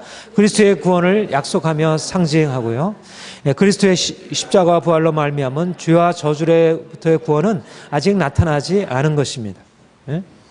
아직은 예수님의 십자가 부활로 말미암은 죄와 저주로부터 구원은 아직 나타나지 않은 것입니다. 출애굽 사건, 그다음에 가나안 땅의 축복이라는 것은 아직 죄와 저주로부터의 구원이라고 하는 것과는 좀 다른 차원이에요. 구원은 구원이지만, 그다음에 같이 읽겠습니다. 시작. 이스라엘에게 율법은 정죄와 죽음의 법입니다. 우리 아까 읽었던 고린도후서 3장 6절 9절의 말씀처럼 율법이 그들에게는 정죄와 율법 죽음의 법으로 작용을 했습니다. 같이 읽겠습니다. 시작. 이스라엘에게 이방인과는 달리 거룩한 뜻을 알겠지만 이 뜻에 이르지 못하고 이로 인해서 이 심판에서의 구원을 그리스도에게서 나타날 것인 것입니다. 그러니까 분명히 율법이 단지 정죄와 죽음의 법만은 아니지만 그러나 실제적으로 그들이 율법을 따라 행할 수 있는 그러한 죄로부터 온전한 자유가 없었고 그래서 결국은 그 심판에서 구원받는 진정한 의미에서 칭의, 진정한 의미에서 칭의, 여러분 우리의 구원의 핵심 개념이 이 칭의, 이 죄사함, 죄 용서의 개념이라 할 수가 있습니다. 이 칭의, 칭의라고 하는 것이 이 칭의라고 하는 것 어떻게 보면 구약에 죄 용서가 있습니까? 없습니까? 분명히 있죠. 그들의 죄를 회개하면 용서받았잖아요. 죄를 회개하면 그들이 돌이켜왔잖아요. 하나님께서 여러 가지 많은 죄를 회개하고 돌이켜받은, 그러니까 분명히 구약에서도 칭의가 있었죠. 그렇죠? 분명히 죄 용서가 있었어요. 근데 칭의가 구약에서 얻은 칭의 개념과 우리가 예수 그리스도로 말미암아 믿음으로 의롭다함을 받은 칭의 개념, 칭이라는 말과 죄 사함이라는 말은 아주 비슷한 말이에요. 그러나 그것이 동일하지 않다는 것입니다. 예, 그래도. 예. 그러니까 칭이라고 하는 것이 구약에서는 온전한, 여러분, 거룩함도 구약에서 거룩함이 부분적으로 정결함과 거룩함이 있었지만 진정한 의미에서 거룩함이 없었고요. 거룩함은 예수 그리스도께서 오심으로 주어진 것이고, 칭이라고 하는 것도 어디에서 나타났냐면 구약에서도 있었지만 구약에서의 칭이라고 하는 것은 진정한 의미의 죄사함이 아니고, 죄사함으로 완전히 죄사함이라고 하는 것은 완전히 죽음의 세력에서 저주에서 벗어나는 것입니다. 저주에서, 죽음의 권세에서 정죄에서 벗어나서 완전히. 그런데 그 죽음의 권세에서 정죄와 저주에서 벗어나는 일이 구약에 없었다는 거예요. 율법은 그들을 정죄하고 죽이는 것이었다는 거예요. 분명히 구약에도 정죄에서 벗어나서 자유케 되는 일이 있어요. 죄 용서를 받았는데 왜 구약은 정죄의 율법이냐? 근데 신약에 비춰보면 아직 진정한 의미에서의 정죄에서 벗어나서 자유케 되는 일이 없었다. 오직 정죄에서 벗어나서 자유케 되는 일은 예수께서 우리를 위하여 죽으시고 어린 양의 피로 말미암아 우리의 죄가 그분 앞에서 완전히 덮여지고 우리를 더 이상 진노하지 않을 수 있는 완전히 어린 양의 피로 말미암아 그야말로 유월이 일어난 것입니다. 진노가 지나간 일이 일어난 거예요. 어린 양의, 구약 어린 양의 피로서는 진정한 의미에서 유월이 안 일어난 거예요. 그런데 예수께서, 우리의 어린 양이 되신 예수께서 우리를 위해 죽으심으로 그 죄사함의 은총이 우리에게 주어져서 우리는 그 하나님의 정죄와 심판과 저주가 사라지고 이제는 완전히 자유케 되는, 이것이 바로 칭이라는 것입니다. 죄사함. 그러니까 심판으로부터의 자유가 이제 예수 안에서, 심판에서부터 구원은 그리스도 안에서, 그들은 정죄와 죽음 아래 처하게 됐지만 이제 예수께서 오셔서 진정으로 자유케 하신. 이스라엘은, 같이 읽겠습니다. 시작.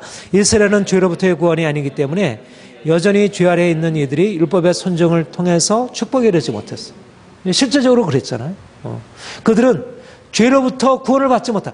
왜 그들이 정죄 아래에 놓였을 수밖에 없느냐면 그들은 죄로부터의 구원이 아직 없었던 것입니다.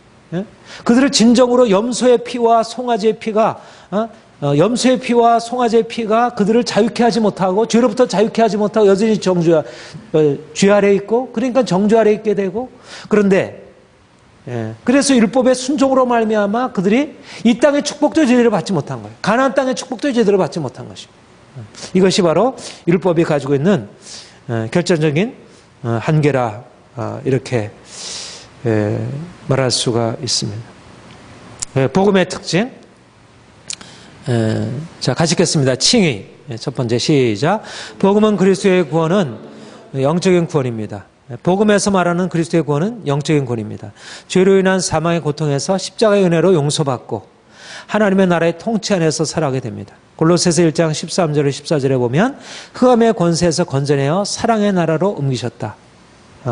이제는 완전히 우리를 정죄 아래에 있었던 우리가, 심판에는 있었던 우리가 이제는 완전히 거기서 벗어나서 하나님이 사랑으로 다스리는, 여러분, 이것이 바로 여러분 거듭 얘기하지만 이 칭의라고 하는 것이 아주 중요합니다. 이 칭의는 우리가 죽음에서 생명으로 옮겨진 것입니다. 죽음에서 생명으로. 죄 사함을 받게 되면 그 결과로 죽음에서 감옥에서 나오게 되고요. 이제까지 우리가 그 안에 놓여 있었던 그 죽음의 권세, 우리를 두렵게 하고, 그러니까는 우리가 예수의 피로 죄 사함 받기 전에는 진정한 의미의 삶의 자유가 없고 진정한 의미의 평강이 없는 거예요. 여러분, 우리가 병 고침을 받을 수 있고 여러 가지 삶의 문제를 해결받을 수 있어요. 육신의 삶에 있어서 분명히 어떤 죄 용서로 말미암는 축복을 경험할 수 있어요. 그런데 진정으로 우리는 여전히 죽음을 두려워할 수밖에 없는 것입니다. 그런데 이제 우리가 예수의 피로 죄 사함을 받고 난 이후에 어떻게 되냐면 우리는 이제 죽음에서 생명으로, 이 칭의로부터 얻어진 생명은 어떤 생명이냐면 부활 생명이에요. 그러니까 이제는 우리가 예수 안에서 이제는 영원한 생명을, 우리가 의롭다 인정을 받게 되고 이제는 죽음에서 생명으로 옮겨지게 되고, 그 생명은 더 이상 죽음을 두려워하지 않은 생명으로 변화된 것이에요. 그러니까 우리가 너희가 의롭다함을 받았은즉 이제 더 이상 너에게 정죄함이 없다. 그러니까 누가 우리를 대적하리요? 환난이나 공고나 핍박이나 기근이나 적시나 위험이나 칼이라. 하나님의 사랑이 이 모든 것에서 우리를 넉넉히 이기할 수 있다, 이렇게 해요. 왜냐하면 우리는 이미 예수 그리스도 안에서 용서받고 하나님 앞에 의롭다함을 받아 죽음에서 생명으로 옮겼기 때문에 이미 우리를 두렵게 하는 어떤 세력도 우리를 이제 두렵게 할 수 없다는 거예요. 이게 온전한 의미에서 죽음에서부터 생명으로, 심판에서부터 건짐을 받았다는 이 구원이라는 것입니다. 구약에는 이런 것이 없었어요.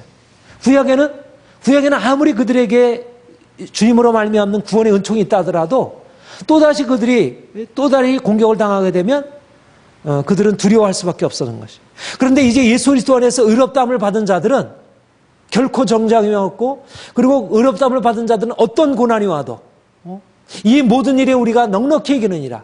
왜냐하면 우리에게 주어진 그 생명은, 칭의로 말미암아 우리가 얻어진 것은 이미 사랑의 나라로 옮겨졌기 때문에, 하나님의 통치 아래 살고 있기 때문에 이미 그 생명의 능력이 우리를 자유케 하는 것입니다. 이것이 바로 그리스도 안에서 우리에게 주어진 칭의 은총이고 구약에는 없었던 그런 놀라운 변화라 할 수가 있는 것입니다. 우리 같이 읽겠습니다. 시작. 하나님의 의가 나타났고 이것을 현재적으로 경험하고 삽니다. 제3의 축복 안에서 삽니다. 첫 번째로 우리가 가장 중요한, 구원의 가장 중요한 이 칭의 은총이 우리에게 주어지게 된 것이고요. 골로새서 1장 13, 14절 같이 읽겠습니다. 시작. 그가 우리를 흑암의 권세에서 건져내사 그의 사랑의 아들아로 옮기셨으니 그 아들 안에서 우리가 속량 곧 죄 사함을 얻었도다. 그다음에 두 번째, 성화라는 특징. 그리고 복음적인 성도들이 율법 아래 성도들과 다른 것은 복음의 율법이 이루지 못한 죄에서의 해방을 가져오게 한다는 것입니다. 그리스도의 피로 구속된 자들이 그리스도의 고난에 참여하면서 거룩함이 단지 이상이 아니라 실질적인 현실 경험이 됩니다. 내가 거룩하니 너희도 거룩하라는 하나님의 뜻이 성취된다는 것입니다. 우리가 앞에도 보았듯이 우리가 거룩하게 되는 것은 예수의 피로 거듭나게 되고 조상의 유전한 망령된 행실에서 구속함을 받는 거예요. 실질적으로 우리가 거룩하게 되는 거예요. 실질적으로. 새 언약, 우리 에스겔서와 에레미야 31장의 말씀에 비춰보면 새 언약은, 우리가 새 언약의 백성이 된다는 것은 우리가 실질적으로 예수 피로 거듭나서 우리 안에 하나님의 법이 기록이 되어서 우리가 하나님의 법을 즐거이 기뻐 행할 수 있는, 구약 이스라엘 백성들은 하나님의 법이 바깥에 기록되어서 내가 그것을 쫓아가려고 하지만 여전히 지킬 수 없는 그런 끊임없이 오라 공고한 사람이로다. 누가 이 사망의 몸에서 나를 건져낼고 하는 그런 탄식의 삶을 살아갈 수밖에 없는 것이 구약 율법 아래 있는 자들의 삶이었어요. 그들은 죄에서 벗어날 수가 없는 거예요. 그런데 이제 예수 안에서 예수의 피로 말미암아 거듭나고 성령의 능력으로 살아가는 사람들은 이제는 영에 속한 자가 되었기 때문에 단지 육체의 능력으로 행하는 것이 아니라 성령의 능력으로 행하게 되고, 우리 안에 이미 새 생명이, 예수님의 생명이 우리 안에 역사하고 있기 때문에 우리는 그 생명의 능력으로 죄를 이기고 우리가 넉넉히 세상과 구별된 정말 거룩한 삶을, 하나님과 같은 삶을 하나님의 그 성품으로 살아가는 인생을 살아갈 수 있도록 우리를 그렇게 바꿔놓으셨다는 거예요. 그러니까 복음이 놀라운 거죠. 그리스도의 피와 짐승의 피가 다른 것이 바로 그것의 차이. 칭에 있어서도 우리를 죄사함으로 우리를 죽음에서 생명으로 건져내는 능력도 짐승의 피로 할 수 없는 일을 예수께서 하신 것이고, 우리를 거룩하게 하셔서 이제는 정말 정결한 백성으로, 하나님의 친백성으로 살아갈 수 있도록, 진정한 의미에서의 하나님의 사람으로. 그러니까 우리는 이전에는 우리 이건 한번 읽어봐야겠네요.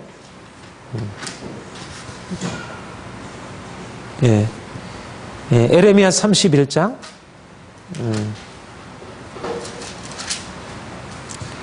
에레미야 31장 31절. 새 언약에 관한 아주 중요한 말씀인데, 31장 31절부터 34절. 우리 같이 한번 읽겠습니다. 1102쪽. 우리 함께 읽겠습니다. 시작. 여호와의 말씀이니라. 보라, 날이 이르리라. 내가 이스라엘 집과 유다 집에 새 언약을 맺으리라. 이 언약은 내가 그들의 조상들의 손을 잡고 애굽 땅에서 인도해 내던 날과 맺은 것과 같이 아니할 것은 내가 그들의 남편이 되었어도 그들의 내 언약을 깨뜨렸음이라. 여호와의 말씀이니라. 그러나 그날 후에 내가 이스라엘 집과 맺을 언약은 이러하니 곧 내가 나의 법을 그들 속에 두며 그들의 마음에 기록하여 나는 그들의 하나님이 되고 그들은 내 백성이 될 것이라. 여호와의 말씀이니라. 그들이 나 자신은 자기 이웃과 형제들을 가리켜 이르기를 너는 여호와를 알라 하지 아니하리니 이는 작은 자로부터 큰 자까지 나를 알미 때문이라. 내가 그들의 악행을 사하고 다시는 그 죄를 기억하지 아니하리라. 여호와의 말씀이니라.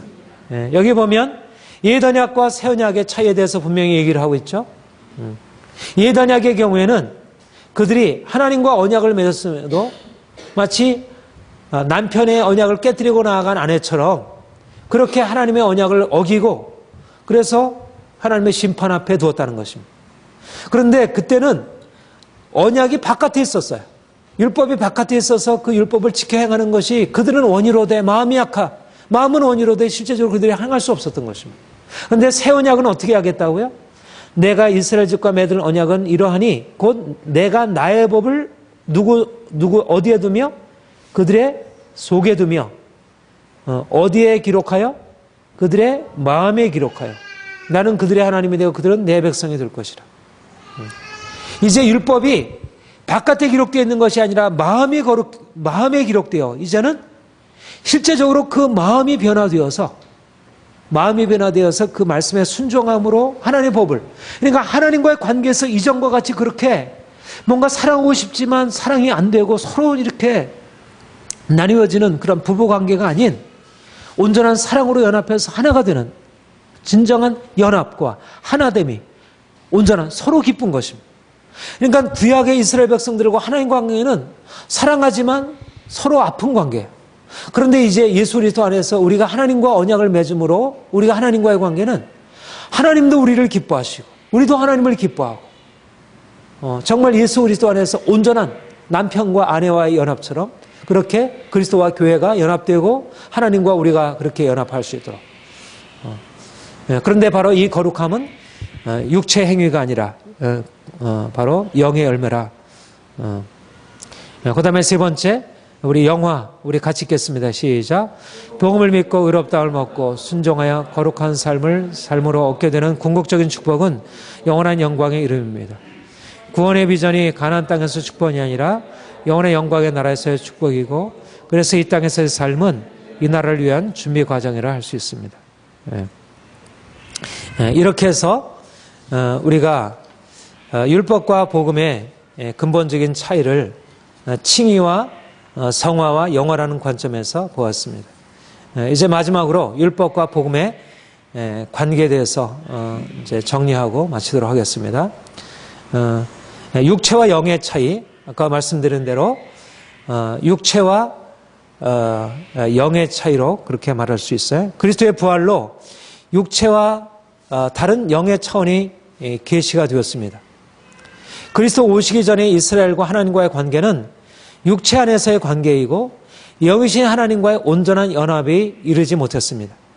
그런데 그리스도께서 죽으시고 부활하심으로 영의 차원을 열어주시고 그의 백성들이 영적인 존재로 하나님의 본성에 참여하게 되면서 이제는 육체의 차원이 아니라 하나님과의 육체의 차원에서 하나님과의 언약 관계가 아니라 영의 차원에서의 언약 관계를 받게 되었습니다. 말하자면 이전에 하나님과의 관계는 하나님은 영이시고 육체로서의 이스라엘 백성들과 영시 하나님과의 관계, 언약 관계니까 온전한 연합으로 이룰 수 없는 거죠. 그런데 이제 예수께서 부활하심으로 말미암아 우리가 그와 부활의 연합함으로 말미암아 이제는 하나님, 영이신 하나님과 영으로서 부활한 생명을 가지고 있는 우리 사이에 전혀 차이가 없는 그런 온전한 연합에 이르게 되고, 그래서 하나님이 우리의 삶에 그분의 모든 것을 부어주시고 또 우리는 우리의 모든 것을 가지고 그분께 나아가고, 그러니까 너무 이거는 하나님과의 관계라고 하는 것이 전에는 뭔가 하나님은 너무나 두렵고 너무 크시고 너무 멀고, 근데 신약의 관계는 하나님이 너무 가까워진 것입니다. 왜 가까워지게 됐냐면 그냥 가까워지게 된 게 아니라 하나님의 육체가 되어서 가까워진 게 아니라 우리가 이제 영으로 변화된 것이, 우리가 육체로 그냥 머물러 있다면 하나님과의 그 친밀한 관계로 들어갈 수가 없죠. 그런데 우리가 이제는 영으로 변화되네. 영적인 존재로 예수님과 연합해서 우리가 죽고 이제는 다시 부활해서 우리가 영으로 부활하니까 하나님과의 친밀한 관계가 되는 것입니다.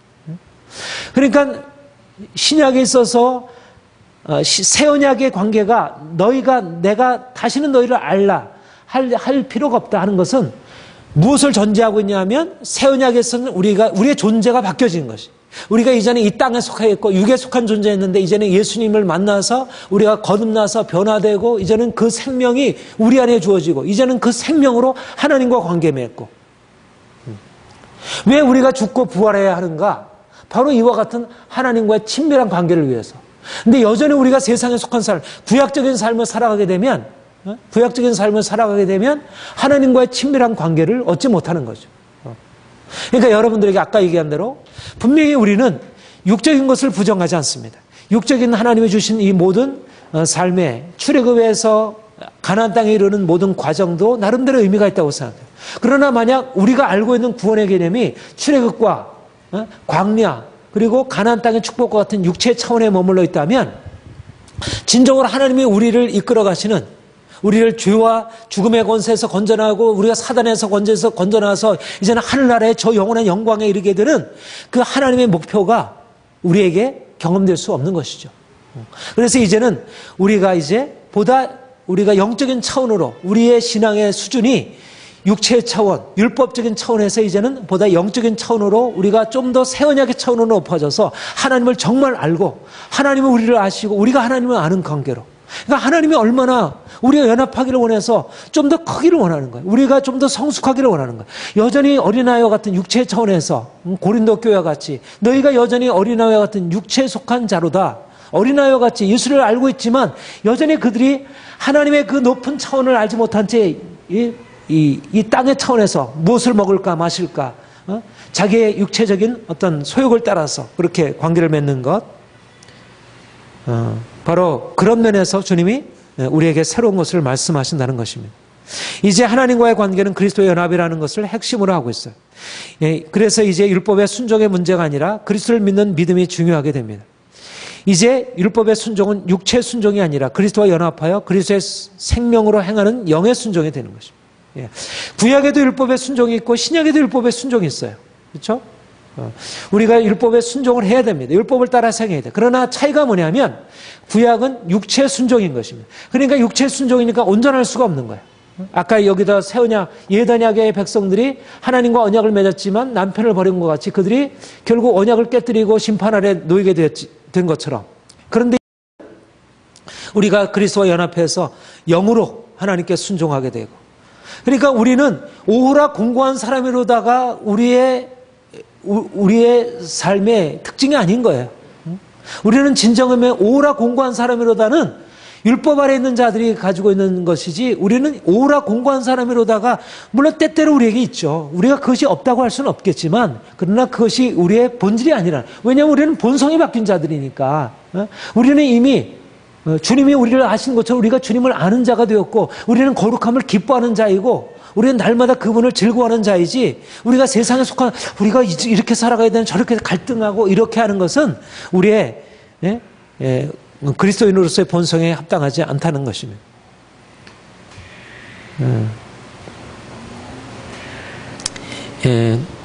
구약 성도들도 믿음으로 구원을 받았고 신약 성도들도 믿음으로 구원을 받았고 구약 성도들은 앞으로 오실 그리스도를 바라보므로 구원을 받았고 신약 성도들은 오신 그리스도를 믿음으로 구원을 받았다고 이해하는 것은 구약과 신약, 복음과 율법의 차이를 희미하게 만듭니다. 이런 이해가 일반적으로 많이 있어요.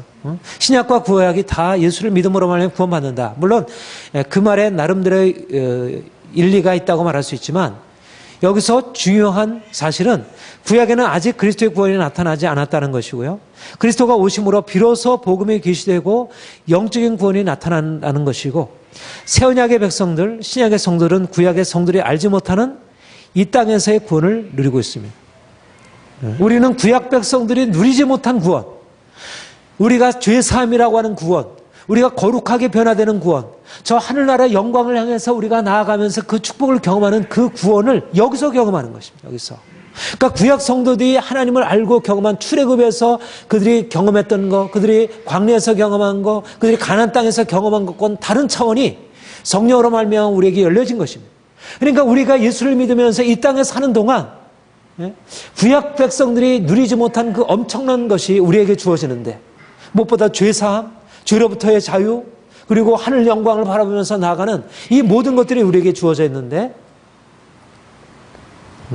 우리가 이것을 더 온전히 경험해야 할 것이라는 것입니다. 우리는 새 언약 아래 있지 옛 언약 아래 있지 않습니다. 즉 이 땅의 회복, 육체의 회복에 을 지향하지 않습니다.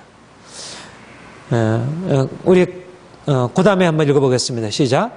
그러나 새 언약과 옛 언약의 대조마로는 충분하지 않습니다. 새 언약은 옛 언약을 전제합니다. 구약의 육체의 구원이 있고 그 다음에 신약의 영적인 구원이 있습니다. 신약의 축복은 구약적인 축복을 전제합니다. 아까도 말씀드렸지만 처음에 말씀드린 대로 분명히 새 언약은 옛 언약에서 누리지 못하는 아주 높은 하늘의 차원의 구원을 우리에게 말씀하고 있고 죄사함의 축복, 죄로부터의 자유의 축복을 우리에게 누리고 있고 그러니까 우리는 옛 언약의 차원에서 새 언약의 차원, 율법의 차원에서 복음의 차원으로 나아가야 하지만 그러나 새 언약이 옛 언약을 폐기하거나 옛 언약이 아무 의미 없다 말하지 아니하고 옛 언약을 전제하고 있다는 것입니다. 옛 언약을 전제하고 옛 언약의 축복을 우리가 기꺼이 받아들이고 그 축복을 기대하는 것입니다. 요즘에 성령 사역에 있어서 하나님이 행하시는 아주 예언이라도 여러 가지가 많은 것들이 뭐죠? 이 땅의 회복들이잖아. 육체의 회복들이에요. 그렇죠? 하나님이 이 땅의 것들을 우리에게 마음껏 축복하신다는 것입니다. 100년 전에 오순절 성령 이제 제일 오순절 이제 성령의 역사가 시작이 되면서 부어진 계시가 바로 그것이잖아요. 전에는 구원의 개념이 우리는 구약적인 구원과 신약적인 구원이 너무 다르다고 생각을 했어요.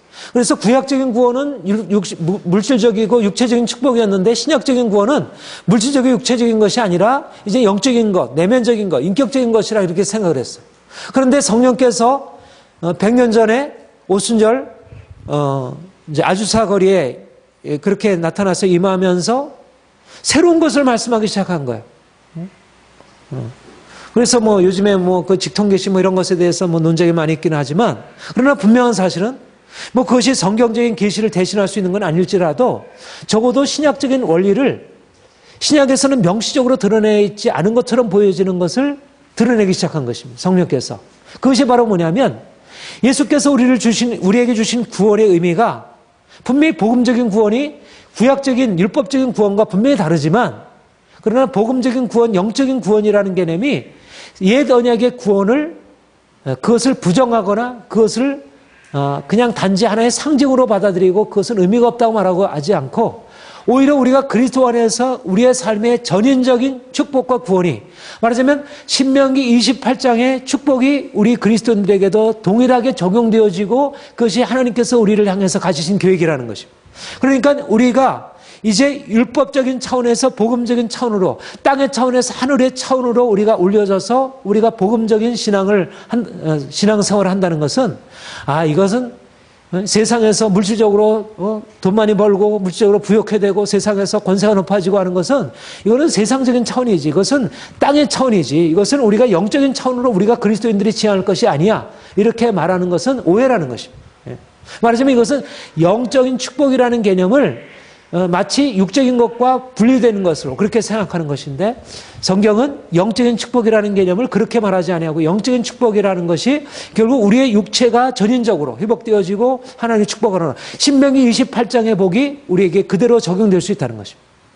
우리가 그 신명기의 축복을 넘어서야 하지만, 그리스도는 이런 의미에서 율법의 완성자입니다. 율법의 완성자라는 개념이 단지 율법 고백만이 아니라 율법과 연관되어 있는 출애굽 사건, 그 다음에 광야, 그리고 가나안 땅의 축복 전체를 포괄한 것이라고 할 수 있죠. 그러니까 그 율법의 완성자라고 할 때 예수님께서 율법에 우리를 지키게 한다는 의미에서 그렇고, 율법을 지킨 자에게 율법을 순종하는 이제 약속한 그와 같은 가나안 땅의 축복, 물질적인 축복, 육체의 축복, 건강의 축복, 부요함의 축복들도 그리스도의 축복 안에, 우리가 구원의 축복 안에 내포되어 있다는 것. 이런 의미에서 우리가 복음적으로 살아간다는 것은 이 땅에서도 하나님의 축복을 누릴 것을 기대하고 나간다는 것입니다. 그래서 우리가 이번 달에 우리 축복의 비전에 대해서 얘기하면서 사실 구약의 말씀들을 살펴보는 것은, 신약의 축복과 구약의 축복에 분명히 차이가 있고, 구약의 축복이라고 하는 그 제한된 의미로 신약의 축복을 제한해서는 안 되지만은, 그러나 구약의 축복을 전제하고 있고 그것을 내포하고 있기 때문에 우리가 그것을 적극적으로 말할 수 있다는 것. 우리는 신약적인 성도들이고 옛 언약을 했지 아니고 새 언약을 했지만, 율법을 했지 아니고 복음을 했지만, 복음은 구약에서 말하는 모든 좋은 것을 우리 안에 다 허락하고 있다는 것입니다. 그리스도는 율법의 완성자입니다. 우리 밑줄 친구와 같이 읽어보겠습니다. 시작. 복음은 율법의 구원을 완성합니다. 우리는 복음에 속지 않고 복음에 속했습니다. 이스라엘에게 주신 율법과 교회에 주신 복음은 동일한 차원이 아닙니다. 계속 읽겠습니다. 복음은 하늘의 차원입니다. 그러나 이 하늘이란 그리스도의 부활에 나타난 하늘이고 세상의 삶 전체를 포괄한 것입니다. 거기까지요. 그러니까 우리는 하늘의 차원에 속해 있고 우리는 복음에 속한 자들이지만, 하늘이라고 하는 말, 우리가 영이라고 하는 말은 그리스도의 부활에 나타난 것이고, 그래서 세상의 삶의 전체를, 새하늘과 새 땅, 우리의 삶 전체를 구속하는 것이라 이렇게 할 수 있고요. 그리고 여기서 거룩한 삶을 통해서 삶의 전체가 하나님의 축복에 들어가게 됩니다. 이 거룩한 삶은 영적인 것이고 하늘에 속한 것이지만 육체를 온전케 합니다. 우리는 이 땅에서 하늘의 영광을 추구하고 그리스도의 고난에 참여하면서 거룩함을 추구하지만, 이 땅에서 삶을 무시하거나 피하지 않고 이 땅에서의 삶에서 거룩함을 이룹니다. 부활하신 그리스도의 생명은 우리의 삶 전체의 회복과 완성을 의미하기 때문입니다. 영적인 것, 거룩한 것은 그리스도의 생명의 특징이고, 이것은 우리의 삶 전체로 온전케 하고, 이 점에서 복음은 율법의 구원을 완성한다, 이렇게 말할 수 있습니다. 그러니까 우리가 이 복음적으로 산다라는 것이 너무나 놀라운 것이, 우리가 복음적으로 산다는 것은 1차적으로 이제까지 사람들이 하나님을 알되 하나님을 육체 차원에 아는 거예요. 자기중심적으로. 어린아이가 마치 부모를 알되 내게 뭐 좋은 걸 해주는 그런 분으로 알잖아요. 그렇죠? 그런데 어린아이가 성숙해가지고 이제 엄마 아빠의 마음을 알고 생각을 알게 되면 진정한 의미에서 엄마 아빠와 진정한 교제가 가능하잖아요. 그렇죠? 어렸을 때 부모를 이해하는 것과 성숙해가지고 부모의 생각을 이해하는 것 다르잖아요. 마찬가지로 구약의 이스라엘 백성들은 하나님을 알 때 자기중심적으로 자기에게 주어지는 어떤 그 축복이라는 그 범주에서 하나님을 안 거예요. 그런데 그 축복도 온전하게 잘 모르니까 자꾸 하나님의 말씀에 거스려 행하게 되고 하나님의 마음을 이렇게 노엽게 하고, 그래서 진노 아래 처하게 되고. 그런데 이제는 우리가 예수 그리스도 안에서 거듭나서 이제는 그 율법적인 육체의 차원을 넘어서서 이제는 부활하신 주님과 함께 우리가 함께 그분과 함께 교제하고 그분을 누리게 되고 그 하나님을 알게 되고, 그러니까 그 하나님을 알게 되면 우리가 이 세상 내가 고난이 와도 우리의 죽음이 와도 이 세상 아무것도 이 모든 것이 어떤 것도 하나님의 사랑이면 족한 거예요. 내가 배고픔과 배고픔에 일체의 비교를 봐. 왜냐하면 하나님의 사랑이 있고 하나님의 영광이 있으니까. 그러니까 그만큼 영적인 것이 우리의 육체의 차원을 그야말로 아무것도 없을지라도 우리가 그것으로 족할 수 있는 그런 구원이 우리에게 주어진 것입니다. 이것이 바로 신약의 성도들이 초대교회가 경험했던 것입니다. 그런데 그렇게 해서 우리가 영적인 구원, 그야말로 육체의 것들을 다 잃어버릴지라도 얻게 되는 그 영적인 구원이 우리에게 주어졌는데, 근데 그것만도 족한데, 그런데 그 영적인 구원 안에 결국 이 땅에 살면서 주어지는 모든 축복을 함께 누릴 수 있다는 것을 우리가 알게 되면, 말하자면 하나님을 알게 되면 여러분 어때요? 어린아이가 부모를 자기중심적으로 아는 것과 어른이 되어서 이제보다 성숙하게 되어서 부모와 그 생각을 교훈하면서 알게 되는 것, 단지 그렇게 그 인격적으로 아는 것에 끝나는 게 아니잖아요. 인격적으로 알면서 끝난다는 것은 인생의 모든 것을 더 체험받는 것을 의미하잖아요. 그렇죠? 우리 바울 요한이 그렇잖아요. 어려서 부모를 알 때는 엄마 아빠가 나에게 뭐 잘해 맛있는 거 해주고 뭐 나에게 뭐 이런 거 원하는 거 해주고 이 정도였잖아요. 그런데 이제는 그 정도가 아니라 부모를 인격적으로 만나서 알게 되고, 또 인격적으로 만나서 하는 건 단지 인격적으로만 아는 게 아니고 결국 삶의 모든 필요가 더 채워지는 거죠. 그렇죠? 필요한 모든 것. 그러니까 우리가 예수를 만나서 하는 것은 영적으로 우리가 하나님을 경험하고 살아간다는 것, 이것은 단지 하나님과 인격적인 관계만 의하지 않고 우리의 삶의 전체 안에 하나님의 축복을 경험하며 살아가는, 이것이 복음적인 우리의 구원이고, 이것이 하나님께서 우리에게 허락하신 축복이라는 것입니다. 이런 의미에서 우리가 좀 더 이 복음이 가지고 있는 이 부요함, 이 측량할 수 없는 부요함, 이것을 우리가 더 깊이 경험하기를 원하고요. 더 이런 쪽으로 더 나가기를 원하고, 그러면 더 나가면 나갈수록 우리의 율법적인 차원, 이전의 차원도 더 깨달아지는 거예요.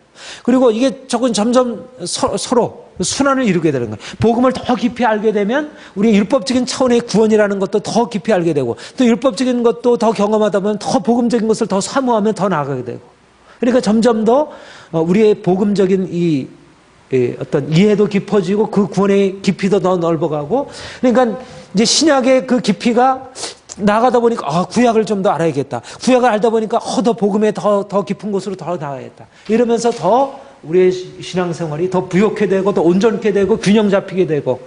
그러니까 하나님이 지금 우리 교회 안에 여러분 이제까지 그야말로 율법과 대조되는 복음의 의미를 가르쳐 왔죠. 그렇죠? 여러분들이 주로 그래서 하늘 영광을 위해서 이 세상 거 포기하고 십자가 지고 주님 따라가는 거, 고난을 감수하는 거, 이런 어떤 영적인 구원, 그야말로 영적인 것에. 근데 그 구원이라고 하는 것이 어떻게 율법을 전제하고 있고 율법을 포괄하고 있고 하나님께서 율법을 그 안에서 완성시키시고 있는지,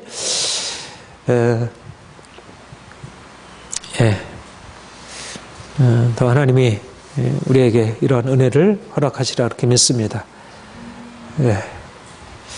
이상으로 마치고요. 30분인데 질문할 거 있으시면 질문하시고 우리 한번 기도하고 마치겠습니다.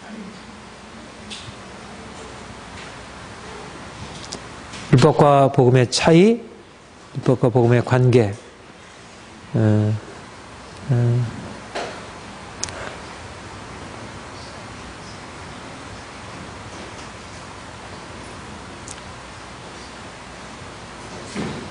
특별한 거 질문 없으십니까? 질문.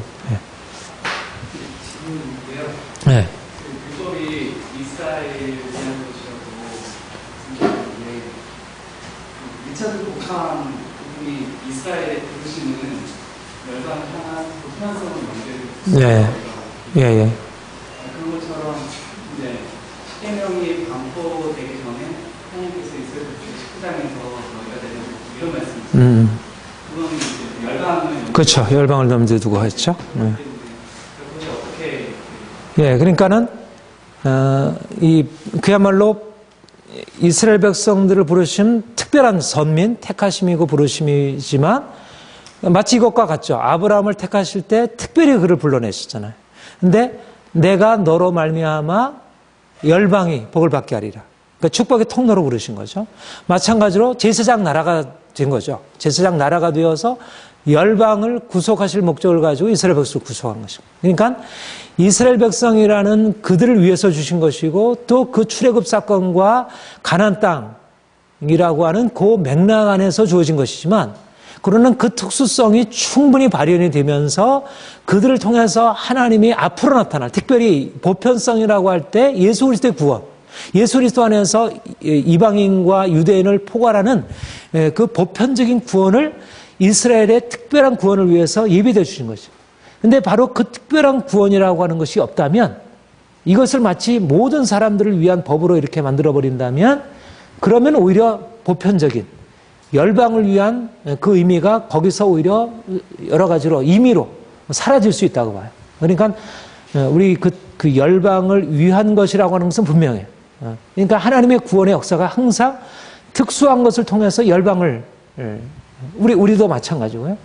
이제 그런 의미에서 보편성을 가지고 있죠. 근데 보편성이라고 하는 것이 이스라엘 백성이라고 하는 그 이제 혈통, 그리고 그 지리적인 것, 역사적인 것, 여러 가지 것에 어떤 특수한 것을 전제로 하고, 그것을 보편적인 것을 위해서 특수한 것을 하나님께서 아주 특별한 관심과 특별한 어떤 섭리를 가지고 인도하신 것이라 이렇게 보아야겠죠.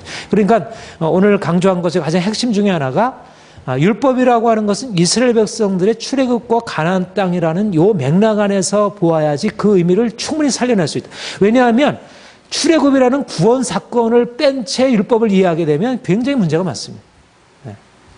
십계명 안에도 이미 구원 사건이라는 게 전제가 되어 있고요. 그리고 그 모든 것 안에 구원 사건이라고 하는 것을 다 염두에 두면서 하고 있어요.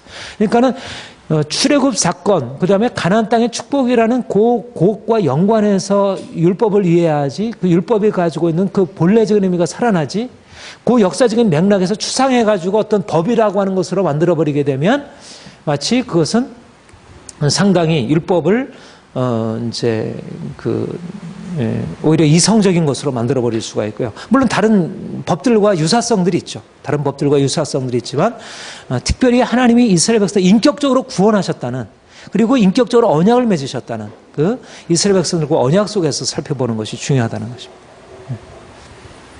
네, 좋은 질문이십니다. 또 다른. 예전에 목사님 그 수요 로마서 강의 때 그 유대인의 가치에 대해서 강의를 하시면서 그 유대인의 위치, 그 로마서에 나오는 사도 바울이 변증을 하지 않습니까? 유대인들의 가치, 그거를 그런 부분을 가진 말씀을 받았다는 그 유대인들의 가치, 그 부분은 어떻게 사실 오늘 말씀하신 것과 조화를 이룰 수 있고 어떻게 연관이 되는지. 예. 그러니까는 유대인들, 그러니까 예수님이 그 사마리아 수가성 여인에게도 그 예배할 때가 온다. 신령과 진정으로 예배할 때가 온다. 그러나 거기도 특별히 예루살렘이 가지고 있는 의미를 부각시켜서 말씀했죠. 그러니까 아까도 얘기한 대로 분명히 예수 그리스도가 오심으로 말미암아 이방인과 유대인이라고 하는 모두를 위한 복음이 되었어요. 그런데 예수 그리스도의 오심으로 말미암는 구원과 그 복음이라고 하는 것은 하나님이 이스라엘 백성들을 선택하시고 그들에게 특별하게 허락하신 그들에게 허락하신 그 구원의 은총과 역사적인 과정을 넘어서 존재하지 않는다는 거죠. 그러니까 하나님이 특별하게 택하시고 부르신 이스라엘만의 독특한 지위가 있고 그 가치가 있고, 그러니까 로마서 9장, 10장, 11장에 이르는 하나님이 이스라엘 백성들이 아닌, 육체로 따른 이스라엘 백성들이 아닌 보편적인 이방인들과 이스라엘 백성들 전체를 포괄하는 하나님의 구원 계획을 말하면서도 이스라엘 백성들을 향한 특별한 하나님의 구원사적인 의의를 거기서 얘기하고 있잖아요. 그러니까 분명한 사실은 우리가 그런 의미에서 육체로서의 이스라엘이라고 하는 것을 그렇게 쉽게 간과할 수는 없다는 거예요. 그러니까 요즘에 이제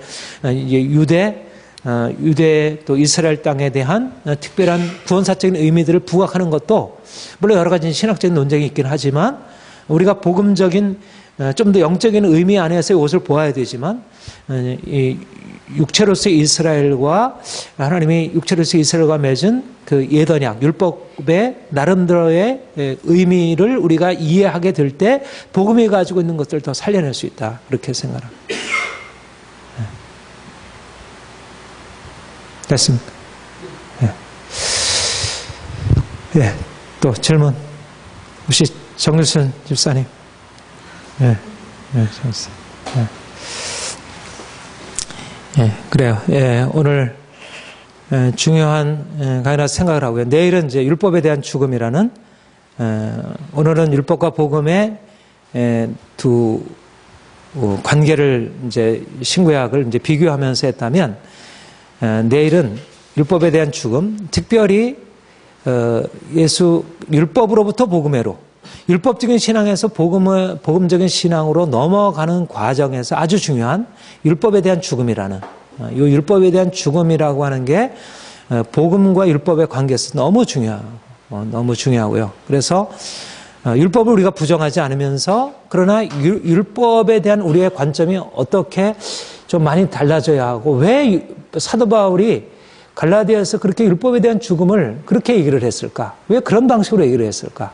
이 부분에 대해서 이게 이제 복음이 가지고 있는 의미를 드러내는 데 중요하다 이거지고 내일은 그것을 다루도록 하겠습니다.